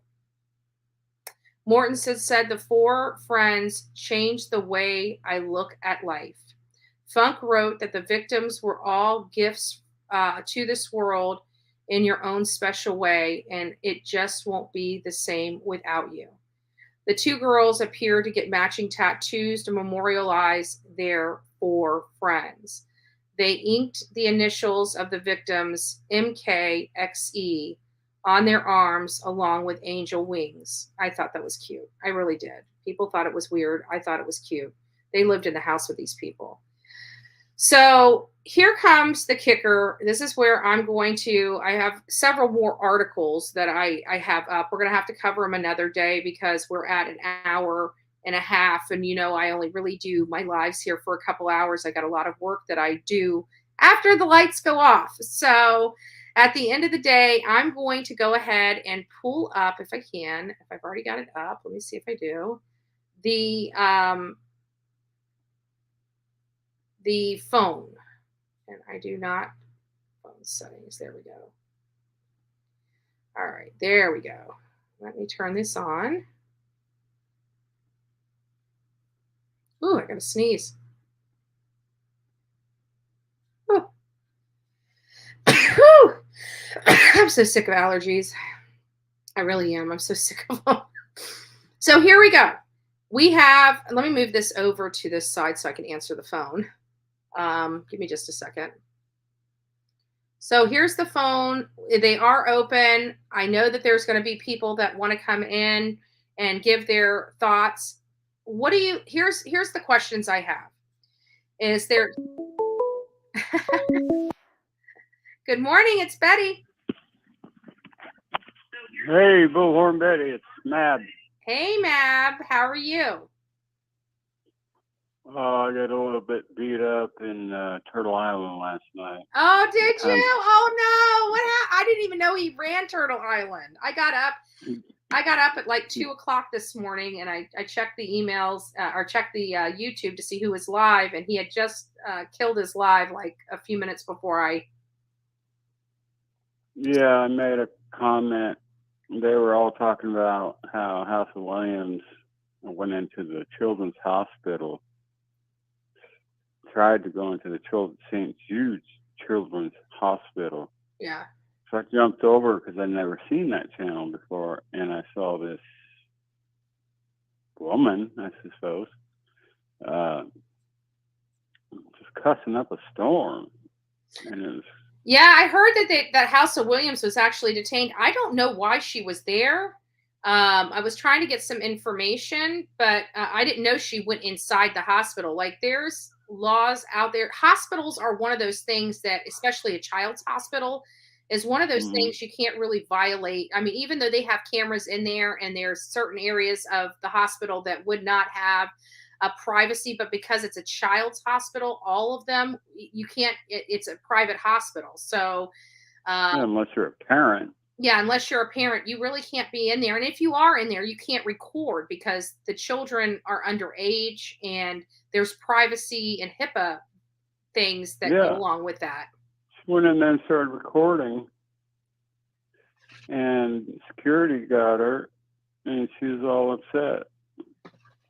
Yeah, I didn't know the details of that. I know that but I also heard that the officers were treating her bad, but I didn't watch it. I don't know what was going on. But the only thing I was saying is they're like, oh, you can't go into a private business and record. Yeah, that's not necessarily. Hospitals are different. Doctors' offices are different. Yeah. But way different. Yeah, but Got HIPAA. yes, exactly. That's the kicker right there. It's the privacy and the privacy laws provided by HIPAA that prevent you. But the blanket that you can't go into a private business, if a private business is recording you, there's an implied consent right there. That you're walking into that store knowing you're being recorded. You have the choice to walk out of that store and not be recorded or go in there. And there's an implied consent. So if you're in a store or anything like where MGL and I went in there to talk about some furniture and she says we can't record. Yes, we can. There is no duty of privacy there. And you have cameras throughout your store, whether they're working or not. I given you implied consent that you guys can record me. And if you can record me, I can record you. Yeah. So there's something a lot different there. But the hint is the privacy. Is there an expectation of privacy in a hospital? Yes. Is there an expectation of privacy in a doctor's office? Yes. Yes. You're knocking it out of the park. So I'm sure that's probably where you were coming with. So I wanted to make sure that people know I know the laws. I would not be in a hospital recording. DM and BF. Yeah. I've done extensive research on this. Yeah. You're not frozen for 8 hours. Well, she was not frozen for even 4 hours. It sounded like even a minute. You know, she was right. frozen That's there how it is. You're frozen for 30 seconds. And then they went into BF's room and locked themselves in. I never heard that. I heard DM. we're adding stuff to that map. She never said she went to BF's room and locked the door. What she said is she was frozen there in shock and shut her door and locked it. So it sounded like she never went to BF's room until the next morning. Oh. Yeah, but reportedly, the word on the street is that Alpha, Phi, Beta, whatever kids were there as of 8 a.m. Yeah. Cleaning the place out. Ooh. Trampling the crime scene and giving Kohberger every reason to get declared innocent. Yeah, I have a problem with the whole timing of the call. I have a whole problem with it stinks to high heaven. Now, I don't believe the girls are involved with Brian Kohberger. I don't believe that I believe that they have nothing to do with the actual murder themselves. I don't think they had any hand in planning, anything like that. I don't believe they had anything to do with it. But there was definitely something going on that took them 6 to 8 hours to make a call to 911. 8 hours, not 6 to 8. Yeah. Well, yesterday the story was 6, and then this last one was 8. And I'm thinking about it, 4 to 12. Noon. Yeah. 8 hours. Yeah. 8 hours. You don't wait 8 hours letting your roommates rot with their blood, stabbed to death before you call 911. And she called the other roommates, including VF. Mm-hmm. And VF told her she didn't hear anything. And that's why she calmed down or went into BF's room or whatever. Maybe it was the next day. But she was freaked out and called the dudes from the... Yeah, but what do you think about her picking up the phone? Her being out of her shaken... Yeah. If she frozen can pick up the phone stage. and dial the rest of the roommate's number, she can certainly dial 911. Thank you. So we agree at least on that. And we agree about everything on this. Good. Yeah, just not the conflict of interest. And I actually, to be honest with you, I don't have a dog in the fight with the conflict of interest because I agree that there could be a conflict of interest, but there also could not be. It really depends on what they know and what was given to them. And we're not privy to that. Anything when she was representing them before the murders. Mm-hmm.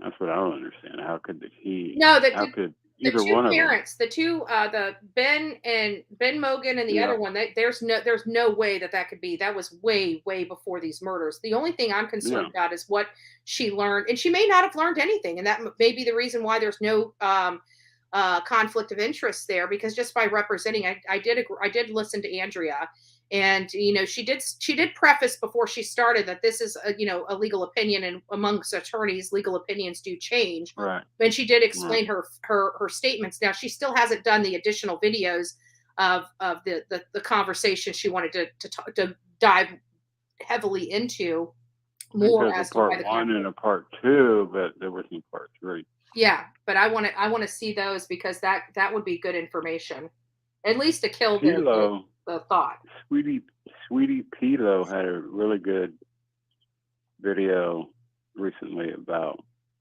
DM and BF. Yeah.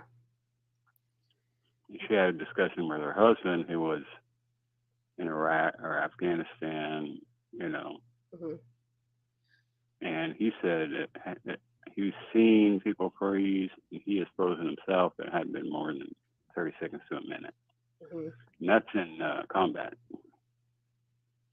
Gotcha. And then my other question is, even Karen G, if DM went into BF's room, then she already saw Ethan in Xana's doorway. That's another part of contention, is that we're learning where the positioning of Ethan's body was. Yeah. And that's even calling into question more as to why it took so long for them. I mean, I don't know if I could have slept, I guess is the... I couldn't have. Well, it would have been different with me, because I would have came out with my 45 and took care of business. But yeah, me too. I mean, I've got my gun right in my dresser drawer, and it's ready to go if something happens. We're older. This younger generation has been brainwashed to think guns are bad, and concealed carry is just personal protection. Yeah. I've owned a And gun. I've owned a gun for California years, and I've never fired my gun except in a gun range. Right. Thank God. Gavin Newsom out in California, he just passed a thing that wipes out concealed carry, and I was just about to apply, and my wife has already applied. You need to move. Yeah, it's getting about that time. I got to fix up these 2 places I own here outright, and maybe they'll move to Florida. Yeah, move to Florida. Everybody else is. Yeah, I like DeSantis. Well, I think it doesn't have all the seasons like California does. We don't have the winters sometimes are hot, but at the end of the day, we have the climate I guess, similar to at least Southern California. Yeah, exactly. Better than Southern California. It's a little hotter. Yeah. Than Florida. Yeah. I'm going to Key West on 5/27. Hopefully I'm healed by then. Yeah. Well, let me know. Let me know. And maybe I'll treat you to lunch. Sweet. So. All right, Lovebug. Well, you take care, and God bless, and I hope you sound like you're healing better. I am able to talk a little better now. Yeah, good. Good. Well, we wish you the best on that. Cutting back on the numbing gel a little bit. Yeah, well, at least what I found is like Aleve worked the best. Like when I had my wisdom teeth, they gave me Percocets, but I'm not really a pill popper. And so I did it for 2 days, and I didn't like how I felt. So I went to Aleve, and it actually, believe it or not, helped me a heck of a lot more than the Percocet. When I was in the hospital and they gave me pain medication, I just peeped it up. I said, don't give me any more of that shit. I was swallowing my own blood. Banded shut, so I was like, well, the Percocets, I felt like they weren't taking away the pain; they were just making me loopy. Like I want the pain gone. I don't want to be, The pain wasn't bad because my nerves were numb. Now that they're starting to come back, it's way more uncomfortable than it was 2 months ago. Right. So another 2 months, I'm hoping 2 or 3 months, I'll be. Yeah, you should be good. You should be good to go. Believe it or not, the body heals. When I had the brown recluse spider, they had to take the whole abscess out of my hand. Like you could literally see the bone, and they had to pack it and build that tissue back up. And believe it or not, the tissue was just about built back up in 10 days. It was amazing. I had my a little bit before the surgery, about a month and a half before surgery, I cut my finger to the bone on a table saw. doing pergo floor. I taped it up, finished the job, and then went and got stitches. I called Kaiser, and they said, I said, hey, I'm covered with Kaiser. Where's the emergency room? Where's the emergency room? Well, you got to have an appointment for an emergency. That's insane. California. I'm like, you got to have an appointment for an emergency? Give me a break. Not as bad as New York. I would have had to spend 5 hours in the hospital if I wanted to get stitches. So I went to Doctors on Duty in Santa Cruz and just they stitched it up, and they said, anymore, you would have to go to the hospital. You barely made it. Yeah, my dad never. When we were younger, it was one. I think it was almost. I almost have PTSD from it. I remember my dad, because he was an electrician, a master electrician. Yeah. So he'd be on a lot of these jobs by himself doing stuff, and he would cut himself deep. And I remember him coming in the house, and he had a horrible cut on his finger. And I remember him getting my mom's sewing kit out and doing it himself right there at the dining window, sewed himself up. And I'm just like petrified. I was just a little girl. I was only like 5 or 6 years old. And I'm watching my dad sew up a gaping wound in his hand. And I'm like freaking out. I sewed my dog up when I had 2 wolf dogs, and one of them ripped the other one's throat open. I didn't have any money. So I just sat on top of the dog, shaved it, sewed it, poured hydrogen peroxide on it, sewed it up, and called it good. Yeah. And it's amazing what Jack Daniels can do for pain. Exactly. All right. All right. Take care. You too. Bye. So our friend Mab just calling in, giving us his insight. I always like talking to him because he likes to think, and I love people that like to think. And this case is just really kind of taken on a life of its own, even after all 4 of them have been deceased. And, we still have, guess what? The main question we're still all coming back to is the 911 call. We've been talking about this 911 call since the day this story broke. Our questions before were like, let's see what Sylvie says. I'm going to pull you up real quick. The 8-hour gap of not calling the police really has me puzzled since the get-go. Yeah, from the get-go. It makes no sense. I thought maybe a grown-up in the empty room, but the police would have smelt that. I don't know.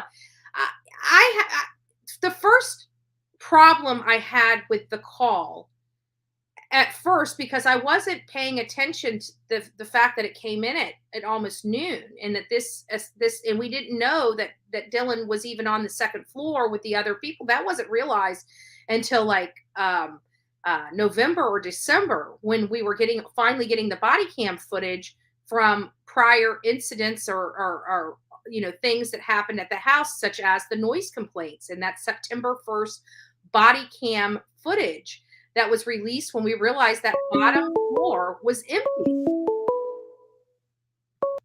This is Betty. Hi, Betty. This is Crazy Mama Nana. Hey, Crazy Mama Nana. It's nice to hear from you. How are you doing today? All right.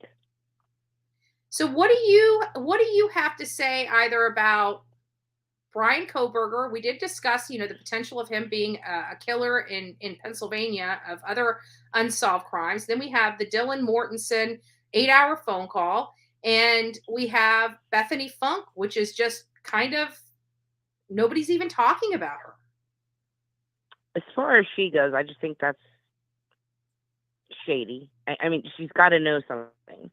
So either something she knows is big, so they are trying to keep it on the down low, but I mean, eventually that's going to come out in discovery. I mean, whatever she knows would come out, but I think that's very odd, and I really can't put my fingers on why there's not much about her. Him, oh man, I don't think somebody would make their first killing 4 people. Yeah, it's hard to comprehend. It is. I would think that he has had to have done something prior. is my opinion. I don't know. I mean, there's so many cold cases. How do you sort and how do we through know that? his means didn't change? Like, for example, one of them could have been bludgeoned. Maybe he changed his, he didn't want to do that anymore. He realized that's not a good tactic to use and decided to move to a knife. I mean, right? I mean, they do change based upon their experience. Correct. And I would love to know inside his head how he targeted those 4, because like you said, he really hasn't been in Wazoo that long. So it's a pretty short span to dial in on 4 people. I agree. I just, that's kind of crazy. And as far as Dylan goes, I mean, I don't doubt that she had some kind of traumatic sense of feeling at that particular moment. But the fact that that would last 8 hours, that's just BS. There's just no freaking way. None. And even if you had that, the only way I think you could sleep that amount of time is if you had a history. I put this in your chat the other day, and I just think everything's going so fast. I don't know that you saw it. I didn't. I mean, if she had a prior diagnosis of anxiety, had medication, whether it was legal or illegal, that may make you sleep if, you're so worked up and you take 2 instead of 1 or whatever like that. To me, in my mind, that's about the only way you're going to sleep 8 hours. But then you've got that she called the fraternity. Not only that, before that night when she saw the masked intruder, she called all of her roommates. So if allegedly, I mean, let's say they had drugs in the house, whatever, that they wanted to get out before the police got there. Just being human, you're not going to wait 8 hours to get shit out of your house. I mean, those are your friends. Those are people you live with. They're like family. So you would be calling your sorority sisters or whoever and be like, hey, get the hell over here. Let's get the shit out. We got to call them ASAP. Like, no matter which way you want to spin this, there should have been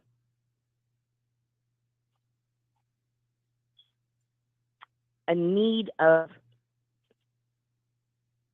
panic and get it done right now, like not 8 hours. That's insane. Yeah, if I saw a masked man, let's just play devil's advocate here. Well, I got you on the phone. Let's just play devil's advocate. Let's say she thought it was a prank. Okay, let's just say maybe let's interject this theory of a prank. We've seen people with masks and knives in photos previously, for a theater thing. It looked like they had a stage behind them and one thing. So let's say she thought this was a prank. Okay, let's just say she did. Okay. At one point, you call all your roommates and nobody's picking up the phone. Now, if you think this is a prank, the assailant has left the home because you were frozen at the door as he walked out the sliding glass door. You would think if you thought it was a prank, you would then go up and just check in the rooms. Your roommates were awake because they were just awake a few minutes before. You heard one whimpering, you heard another one talking, thinking that they're playing with their dog, so they're not sleeping. Right. Okay, so you call them, they didn't answer. You think it's a prank. Okay, so go check on the animals or the animals. Go check on the people. At that point, she would have seen Ethan, and she called 911. Now, if she didn't think it was a prank and she saw this masked intruder, she realizes something's not right because she was woke up at 4 a.m. Apparently, she was sleeping. She wakes up at 4 a.m. to what she hears that she thinks Kaylee's upstairs playing with her dog. And then she shuts her door. Now she's hearing whimpering coming from Xander's room, or she hears some noise, hears a voice, hears somebody say somebody's here. She opens the door a second time. The third time she opens the door because she hears her friend Xana whimpering. And as she opens the door, a man in clad in black with only his eyes really showing in all this black.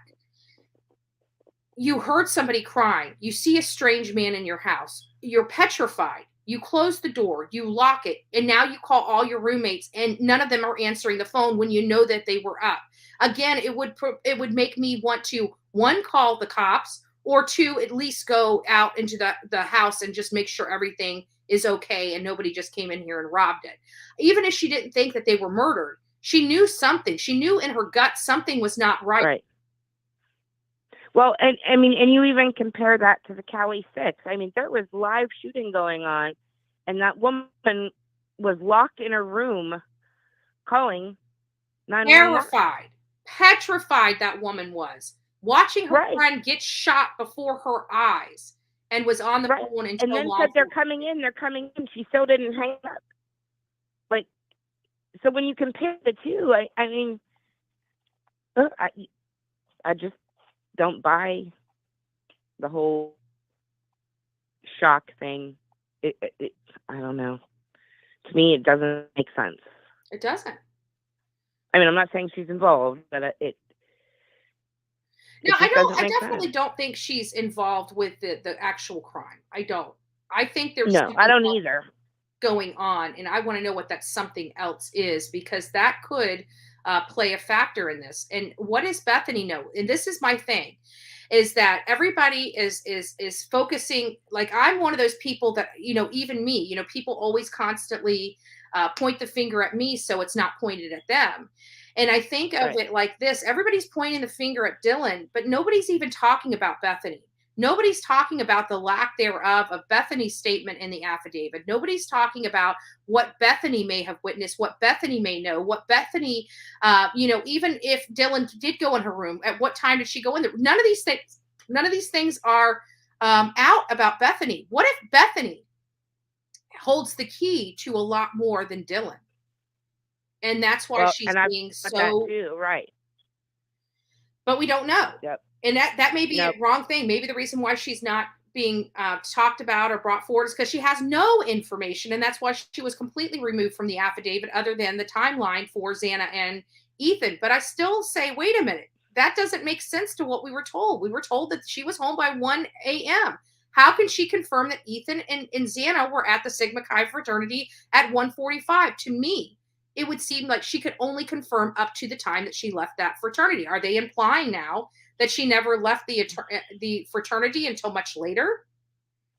Is it possible that the only thing I can think of is it possible that they misworded that she saw them come home at 1:45, not necessarily that she was there with them at 1:45. Right. But that she was home at 1 o'clock. Yeah. And saw them come home. And maybe it just wasn't written correctly. Right. I don't know. But that still doesn't explain why there's not much else from her. And before I let you go, the only thing that bothers me in that affidavit, and I can't get it out of my mind, is when they refer to Brian's vehicle, it's suspect vehicle number 1. I mean, there's really nothing else to tell you that there's anybody else involved with him in this. Probably identified. Why is it always number 1? Yeah, they probably identified that because there were probably other cars on the road, and we're probably going to learn that there were other cars in the area at the time. But there weren't the same cars that were in the area at the time weren't also seen in front of that house 12 other times, or in the vicinity of the girls, however many times those were, or the fact that this person went this horrible loop. Maybe the other people that they perceived could potentially be suspects had the same route every single day at the same time. Maybe they were excluded because of that. So there might be. I get what you say with suspect number 1.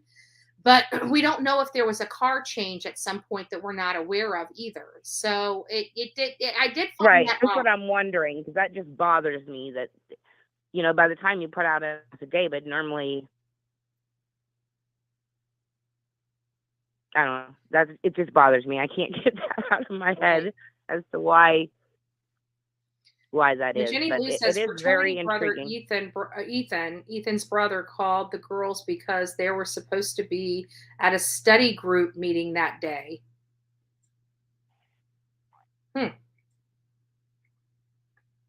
Interesting. Yeah. All right, love. It is. I can't wait for it more to open up. I wish they'd get rid of this gag order. Yeah, I know. We're waiting. And don't worry. I mean, it sounds like the Gonzalez family, as well as some media, are fighting that gag order in court. So I expect there to They be seem like an motion awesome hearing. family. Yeah. They're going to have a motion on that. They're probably going to be releasing some stuff, and we can thank the Gonzalez family and whatever news media outlet that's going to be challenging the gag order from the judge. Right. Well, I will be watching and paying attention. All right, love bug. Take care and God bless. You too. Thank you. Bye-bye. So Alabama mom of 4 says, what about the 911 hang up at 4:25? A deputy patrolled the area but didn't know the exact location of the 911 call because the caller wouldn't answer when they called back. Can we figure out that? I don't know. I have requested the stuff. I've been hit with, we can't release this information type of letters. I even went as far. Do I have them here? I went as far. Oh, here we do. As far as going to the FBI, and requesting FOIA requests from the FBI, U.S. Department of Justice. And as you can see, these are multiple letters denying my requests. Several separate letters. This one came in on January 12th. This one came in on January 17th.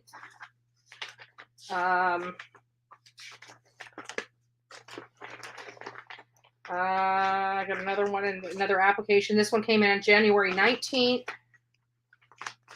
So I've got to go through all this and write my rebuttal as to why I need this stuff. Yeah, I went straight to the FBI and said, hey, I need these documents. I need this stuff. They have FOIA requests as well, but they're basically denying my request. 4 different requests, as a matter of fact. They have denied every single request that I have made. But again, I am doing the work that's necessary to do the work, right? So I'm trying to get as much information and going through back doors, but everybody is shut down on this case. I can't get crap. So that's why I say be very cautious about new information that's coming out, because I'm going through all the proper chains, proper chains to get the information, and I am getting hit with roadblock after roadblock after roadblock. So if people are coming up with some information, unless it's from a major news organization, I like even People. I don't even like People magazine anymore, because there's stuff that's coming out that doesn't make sense, that are bombshell breaking information, breaking news, like him eating at the restaurant and an employee talking about it. The owner has come out and adamantly denied that being the fact. So who are these sources that People magazine are utilizing? And not only that, but now they're starting to say stuff like a law enforcement close to the case. And it's like, what law enforcement would jeopardize their job to give People magazine an exclusive news piece? I don't know. Short of receiving, a couple $100,000, I'm not risking my law enforcement job, my pension, my retirement. I'm not going to risk losing that to tell People magazine some hidden detail. Now, and law enforcement seems like they're wanting to keep this guy in jail. I don't know who's going to violate a judge's order. So not only are you risking losing your job, you're risking going to jail to provide a news organization. It just doesn't make sense to me. Good morning, everyone. Smash that like button to support BHB. Thank you. Much love and have a beautiful day, loves. Thank you, Jennifer. You too. You too. Hope you're feeling better as well. Could have called 911 in silence maybe, but after so long, not call back. I'm curious. Did Dylan Mortensen try to call at 4:25? If she did, maybe she's like, maybe I shouldn't call. But that would make me feel much more better, right? If we found out she at least attempted to call, but she was terrified to speak, or she got cold feet and thought that she didn't want to have all this law enforcement in the house at 4:00 in the morning over a prank. We do have to look at it. I have to believe in college there was a lot of pranking going on that could possibly explain this. I don't believe, I just want to make sure it's very clear. I do not believe that Dylan Mortensen, oh, I got to turn my phones back on. Sorry. I do not believe Dylan Mortensen was involved with Brian Kohberger. There's nothing that alleges that she was. There's no connection that I can find. That doesn't mean anything just because I can't find it. But there's no connection I can find related to it. Sword of the Spirit says, no, I don't believe four people were quietly killed and Dylan was sticking her head out in 10 minutes or so to look. If she heard nothing, why open the door 3 times? That is a good point. And I think that's the sentiments of a lot of people. But again, I feel like Dylan is out here hanging by herself. And there's another surviving roommate here that needs to be looked into. And her name's Bethany Funke. What does she know? Why is she being excluded from this case in the affidavits and all this? It sounds like that law enforcement may be protecting her. What does she know? Is the crux of the conversation. This is Betty. Hey, Betty, it's Turkey Man. Hey, Turkey Man, how you doing? Doing well. I was a couple of things. I was running short of time this morning, but I was thinking nobody's mentioned the dog. You know, a dog barks differently at different times. Yes. And that dog would have been barking totally different than anybody in that house would have heard at that time. Mm-hmm. And that in itself should have been alarming to anybody that heard it. Yeah. And I also think that, we got to think, we're hearing that Xana was on the same floor as Dylan Mortensen. We heard that Xana put up a fight. She put up a fight. So how can she just be literally across? Like, I can hear stuff going on in my living room. Okay. There's not anything going on in my living room because I live here alone. But when I did, I could hear the grandkids. I'm deaf in one ear. I could hear the grandkids. I could tell exactly where they were in that living room, being on another side of the wall. How can somebody put up the kind of vicious fight that Xana put up and Dylan right across the walkway there heard nothing? We heard so much so that her fingers may have even been severed or close there too. So how did the entire fight of her life take place? Right. Literally feet from Dylan's door, and nothing is heard. And then you take it downstairs. Now, Ethan and Xana's room was above the empty room on the first floor. But how can Bethany not hear the whatever's going on in that room? I mean, to me, there was much more here than a silent, we're hearing about the defensive wounds. And defensive wounds. Another thing. Just go ahead. I'm sorry. But another thing that, as you were saying that just come to me, by the house not being as many people in it as normal, that noise resonates more than normal. Yes, because it was so silent. Is that what you're saying? It's so silent, so those noises would have amplified? Yes. It makes it stand out more. Mm-hmm. Because if you got a lot of activity going on, you get in a crowded room or something going on, what people's talking about or the noise gets muffled. That's true. Great perspective. The other thing before I go, I was going to ask you this question. I'll let somebody else call in. But now the 2 normal roommates, I guess it's DM or whatever her name is, but that one and the one downstairs, they were normally roommates. Is that correct? No, I think people had, at the beginning, we assumed that Dylan was also downstairs. It sounds to me Dylan was never in the downstairs room, that she moved in that second room because apparently of the bed or whatever. I'm not sure how that all worked out, but I don't think she was ever on the first floor. I think people just assume that because there was the 6th room. And if we remember way back when, the 6th roommate never moved in and never acquired her place. Well, I'm gonna get out of here, but check your Twitter direct message and check that and let your mother know what I sent you. I will. Thank you, Turkey Man. God bless. Let's see. Bye bye. Bye-bye. All right, let me turn the phones back on again. Sorry, I turn it off because people do call in, and I know when I listen to Dolly's channel, it's hard. Good morning, it's Betty. Bullhorn Betty. Hey. How are you? I'm good. Who is this, and where are you calling from? This is Stephanie, and I am from Richmond, Virginia. Oh, nice. In Virginia, in VA. You're not too far from our boy Dolly. Yes. I watch him too. I actually found him through you. Oh, nice. Yeah. But anyways, okay.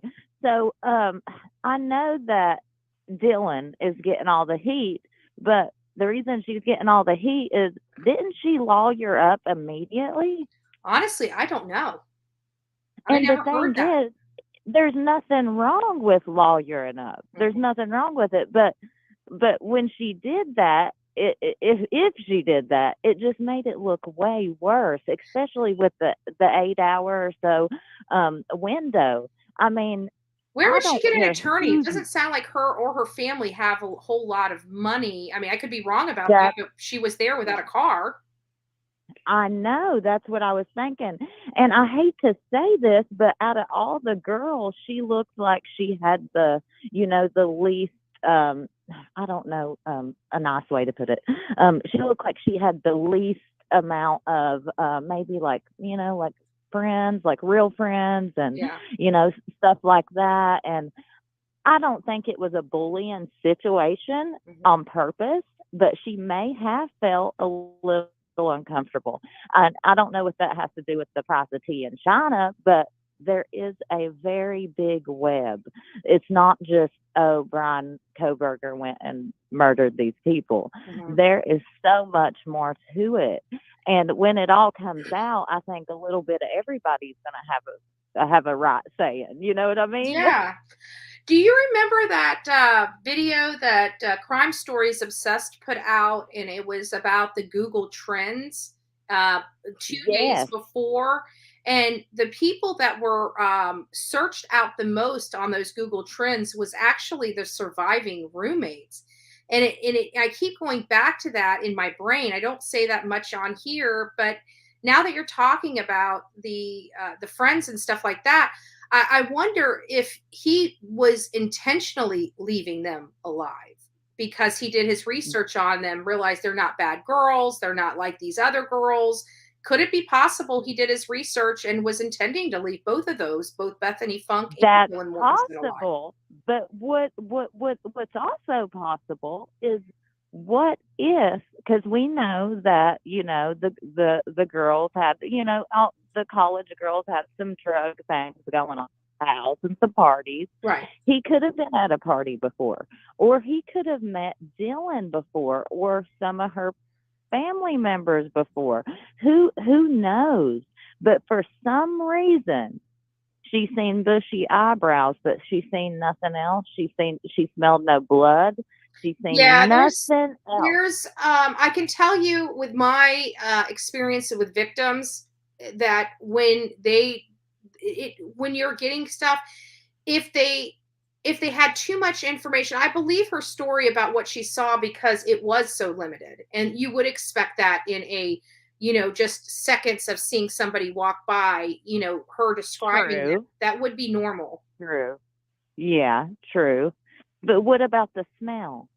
Bullhorn, come on. What about the smell? Yeah, there had to have been a lot of blood, but I don't know. It depends on why she didn't call for 8 hours. We don't know if she herself was on substances, and if the substances, Well, Bullhorn, let me tell you something. I am a grown woman now, just 3 kids, living the just normal life.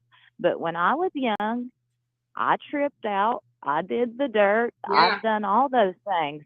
And I've stood frozen in weird positions before, maybe not a murder, but 8 hours. I just can't wait to find out what them 8 hours, why in the world she would call everybody but the police. But that makes you think that 911 call that nobody can trace. What if somebody really did try to call 911 and then hung up and was like, oh shit, let's clean some of this stuff up. We might be going down for the drugs. It could be something as innocent as that, sadly. Right. But we'll see. Maybe they were worried that if, even something low level like some marijuana or something laying around there might have got them to school. I mean, we have to look at that aspect as well. Yeah, like let's say they were just ripping some bongs, like the Kylie Rodney case. They said ripping the bongs. Okay, let's say they're ripping some bongs, and there's some bongs laid out.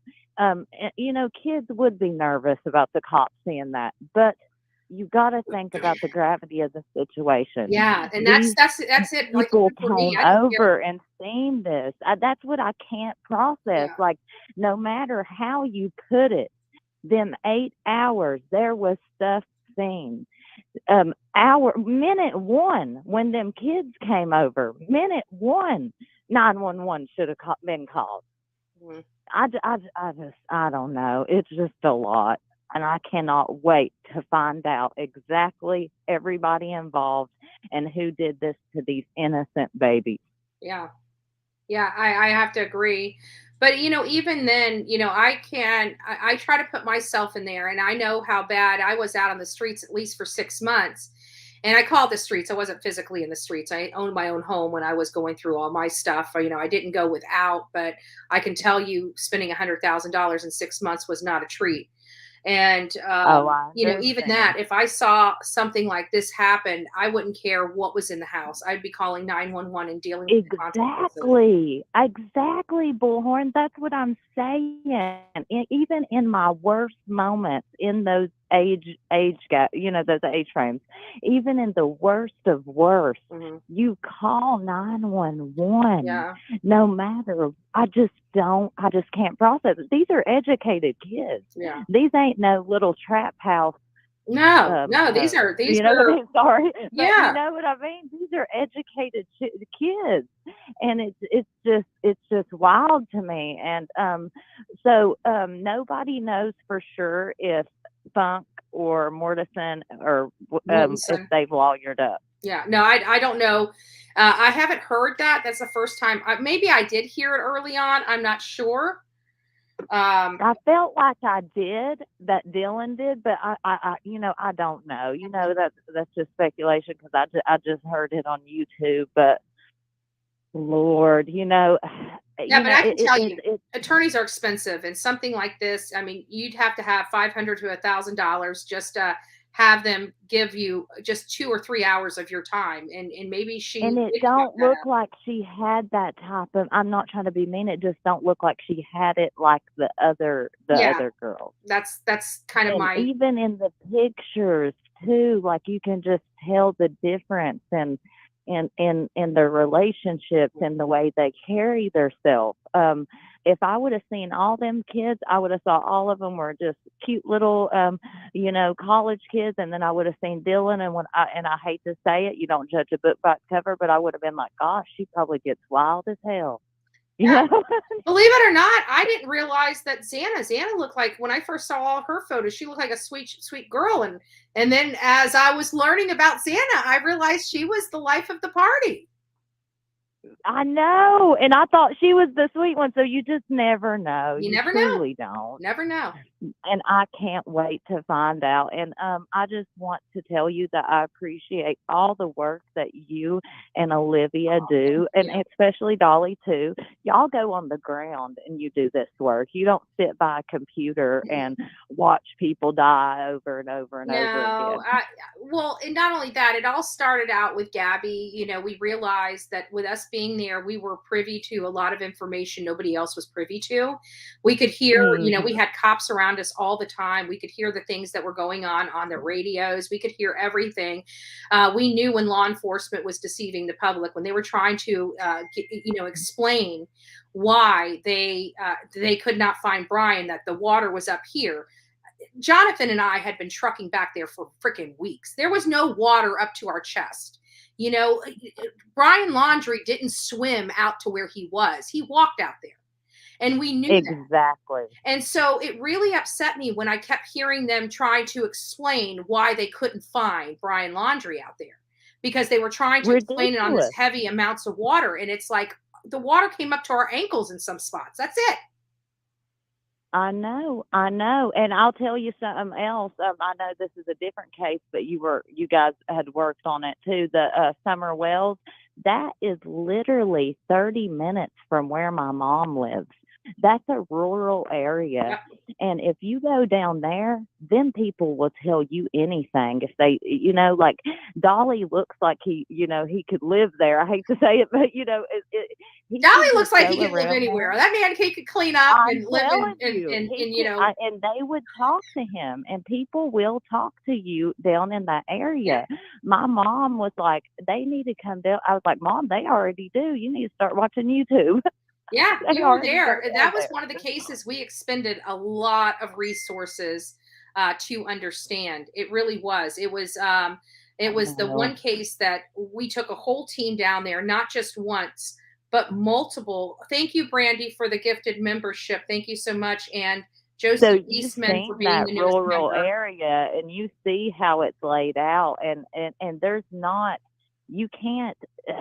There's not, like, how like most suburbs and places like that, they have Ring cameras. Yeah. Down there in that rural area, they don't have cameras like everywhere else. Well, surprisingly enough, the house right there, as you get off Ben Hill and you either go right or left on Beach Creek Road, the lady down there, like where their property is, the Wells property, it's built up, but it's on the corner of Beach Creek and Ben Hill Road.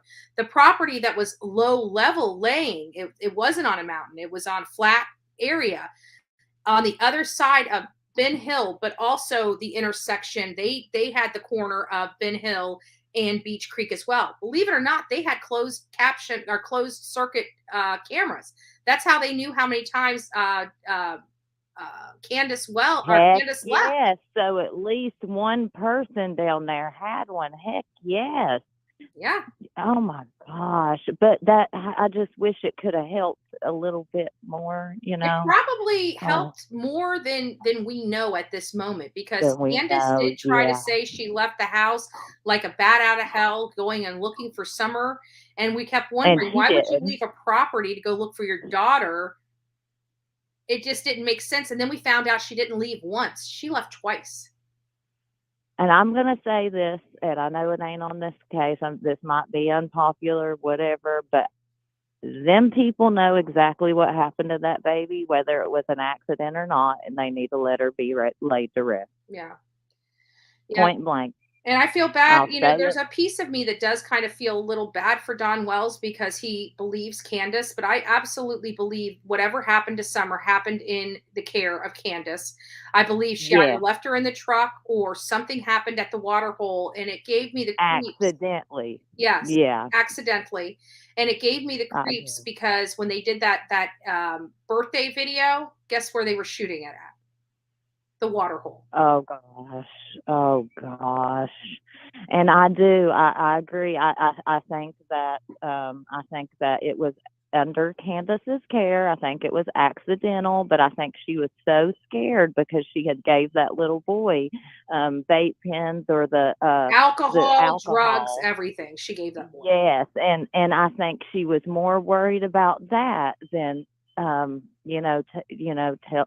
911 and doing what was right. That's sad. It's just sad. Her body may never be found unless Candace finally just tells the truth. Yeah. And it wouldn't probably be a murder charge. She would probably get manslaughter because I don't think she murdered her, But anyway, or child neglect with serious bodily harm, or child neglect with death. I mean, you know, those are things that she could be charged with that are lesser than like a malice murder or something like what Maybe I'm Dolly dealing with can right talk some sense. You think maybe Dolly can talk some sense into her and maybe say, "Come on, Candace, If Benny Keys couldn't tell him do the it, truth." and Don Wells was BFFs with Benny Keys, if he couldn't break their silence, I don't think somebody like Dolly Vision is going to be able to break their silence. And No, but it could be a secret person that gets high that could pop up in there. Yep. And there may be somebody like that right now already in their life for all we know. I mean, we don't know. I've stepped away for a couple of years. You'd be surprised at how many people might be recording them doing some drugs and getting the info they need. Because there still is Anyways, we won't give Don Wells and Candace that much info. Let's not go there. Right. Well, God bless you and take care. Thank you so much, Bullhorn, and thank you for all the work you and Olivia do. I appreciate you. Bye, honey. Bye. Oh, person. That was sweet. I love it. I love it. So I wanted to say thank you to Kimberly. Thank you for the 449 and the beautiful super sticker. I love it. Also wanted to say hi to Hellcat. It's nice to see you, love. We need to chat soon. I need to call you. I haven't called you in a while, so I apologize about that. Was the rumor about Xana getting into a fight with a male a few days beforehand ever been verified? I haven't verified that. There's several things that I haven't verified. Here's some of the things that I was never able to corroborate and we never really were able to discuss. One was the altercation between Xana and an unidentified male. I was never able to confirm that. I was never able to confirm that Ethan had an altercation with a guy at that fraternity party. Never was able to corroborate that information. I was never able to corroborate that Kaylee Gonzalez called law enforcement on an unruly guy at the corner club days before this happened when she was standing in front of the Moose Lodge there. I believe it was the Moose Lodge. It was one of those like the AFW or whatever, but I think it was the Moose Lodge. I was never able to corroborate that. And there was something else that I was never able to corroborate. That was rumors going around, and I can't remember what it is. It may come back to me, so I'll reserve my commentary on that. But there were several key things that were brought up that we were never able to corroborate, and I never really ran on this show because I was never able to corroborate it. Even with the sister, I had boots on the ground there in Idaho saying that yes, this was his sister. So I had corroboration as to why I ran that story. Unfortunately, this gal and his sister looked so similar that the identity obviously was skewed. So at the end of the day, but I don't run with stories that aren't corroborated by someone. However, the person that corroborates the information could be incorrect, if that makes sense. So just know that I do try very hard. And even with all the stuff that I do try to make sure is factual and relevant information, sometimes I even make mistakes. So it's, you do the best you can, right? And 95% of the stuff we put out is 100% spot on and factual and correct and are spot on, right? But there's still that 5%. So, even that call, even the sisters, that's part of that 5% that I get wrong. And that's okay. It's going to happen and it will happen again as these cases, which are very fluid. And because we're not mainstream media that is hindered and restricted by our attorneys, by our managers, and by our producers and other people, we run with stories in fluid situations. So some of the stuff, like even when we knew of the arrest, we pulled the wrong guy. Like when we were, those few seconds that we were trying to figure out who was arrested, the wrong photo of the guy came up. And I remember Barbara in here, Barbara Warren, she's like, what does a killer really look like? And I remember her saying that about this. And I'm like, well, this guy looks like it, right? Come to find out he's just a carjacker. Okay. That's what it ended up being. He's a carjacker. He's not the murderer. Then you go to this murderer, and he looks like he wouldn't murder. So I got it. You know, it wasn't funny, but you get a chuckle at it because Barbara was spot on. She's like, what does a murderer look like? The carjacker looked like the person that committed this crime, as opposed to Brian Kohberger. That's what we learned. But those types of things happen because it's such a fluid information, and people are just trying to pump out. And we're kind of caught in between because we don't have, hundreds of employees here fact checking things, doing that. It's usually you guys. You guys are the fact checkers. And most of the stuff, like even the photo of Brian Kohberger, that was sent by somebody watching me out in front of that home. So it's one of those things that it's just so fluid. And things change so dramatically. I mean, think about it. We were stationed out front there just to watch the cleaning crew come in there to clean the house and remove the stuff and get the blood out of the house and clean it so it can be habitable again, right? And so we're there for that. Well, here we got a named suspect under arrest in Pennsylvania, and the freaking crew that was supposed to be there cleaning all day literally driving away. Like that was not expected. It was all fluid, and that does happen. It does happen, no matter whether we like it or not. So 101 GM, I still think he chose Wazoo program because of the professor that he connected with personally and who studied BTK. That professor wasn't at Wazoo. That professor was at DeSales. He had already worked under her. He did the whole criminal poll while he was at DeSales. That was supposed to be his thesis for his graduation there, his graduate degree, prior to him going to Wazoo. I think he chose the Wazoo program to target his victims because of what he learned from working under the author and the famed lady that studied BTK. I do believe that she had that course altered him. I think it was at that point he decided that he wants to be the best serial killer he could ever be. I really believe that his, we heard from one of his classmates. We just heard the groundbreaking information that Brian Kohberger was having disciplinary issues at Wazoo as the teacher's aide and was fired from that position after he already left. Way to go, Wazoo. Like, it should have happened before he left, before they had eyes on him. If there was behavioral stuff, you should have moved him on much quicker than that. So, and he was even having problems up to days before, about 2 weeks before the killing of these students with his professor. So he was a very intense person, it sounds like, to be around and to hang around. But guys, I just want to thank you all so very much. Thank you, Jean. Nice to see you. God bless you. God bless you. But I did want to just tell you guys, it's been a great time, great conversation, lots of great perspectives from people, which helps, Can anybody, Law Obsessed? Yes, we can see you.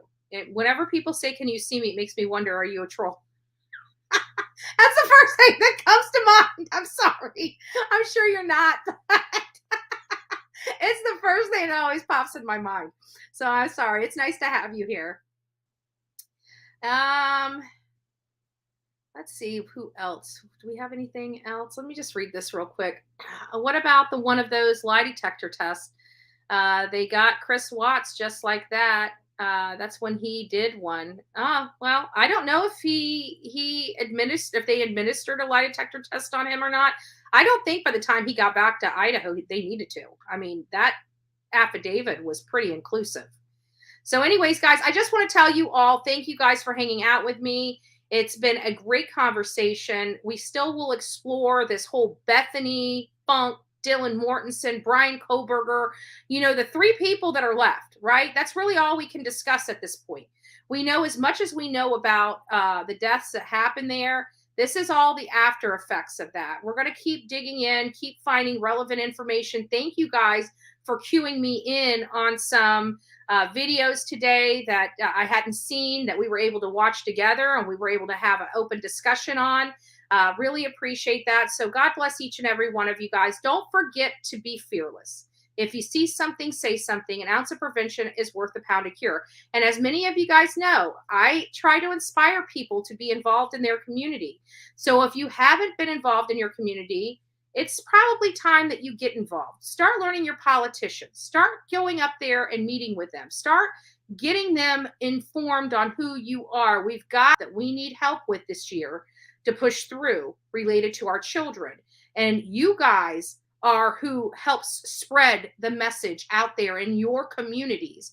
And we're going to need that leverage when we start rolling out what we would like to see on a legislative basis. We have enough people here from all states. We have enough people here in the chats from a lot of counties within those states. So we can really roll out something like this very quickly if we all get on board and work together. So guys, I'm telling you this because we need you. We need your politicians to know that you care, and we need your I don't care what side of the aisle they're on. I don't care. I don't care. It doesn't matter. We just need people that are going to help us push our agenda forward, and our agenda is related to these children. Okay, I don't care what side. We want Republicans, we want independents, we want Democrats, we want everyone behind these initiatives. Everyone. We want everyone to get involved. We want everyone to be out there, and we want you to know your politicians in your community. So if you guys can do anything that can help this cause, it's to reach out to your politicians. Have a meeting with them. Start talking about this centralized database. Start talking to them about how our child welfare laws haven't changed since 1965. Start planting the seed across this country so we can have meaningful change that will help our children moving forward. That's what each and every one of you guys can do to help. With that, God bless each and every one of you. And until next time, be safe.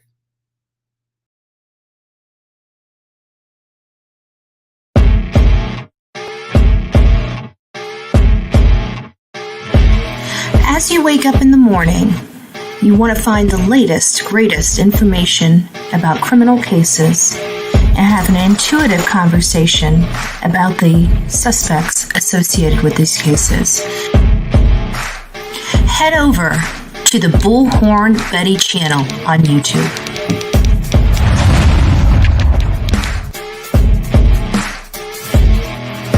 Get breaking news right here on the Bullhorn Betty channel.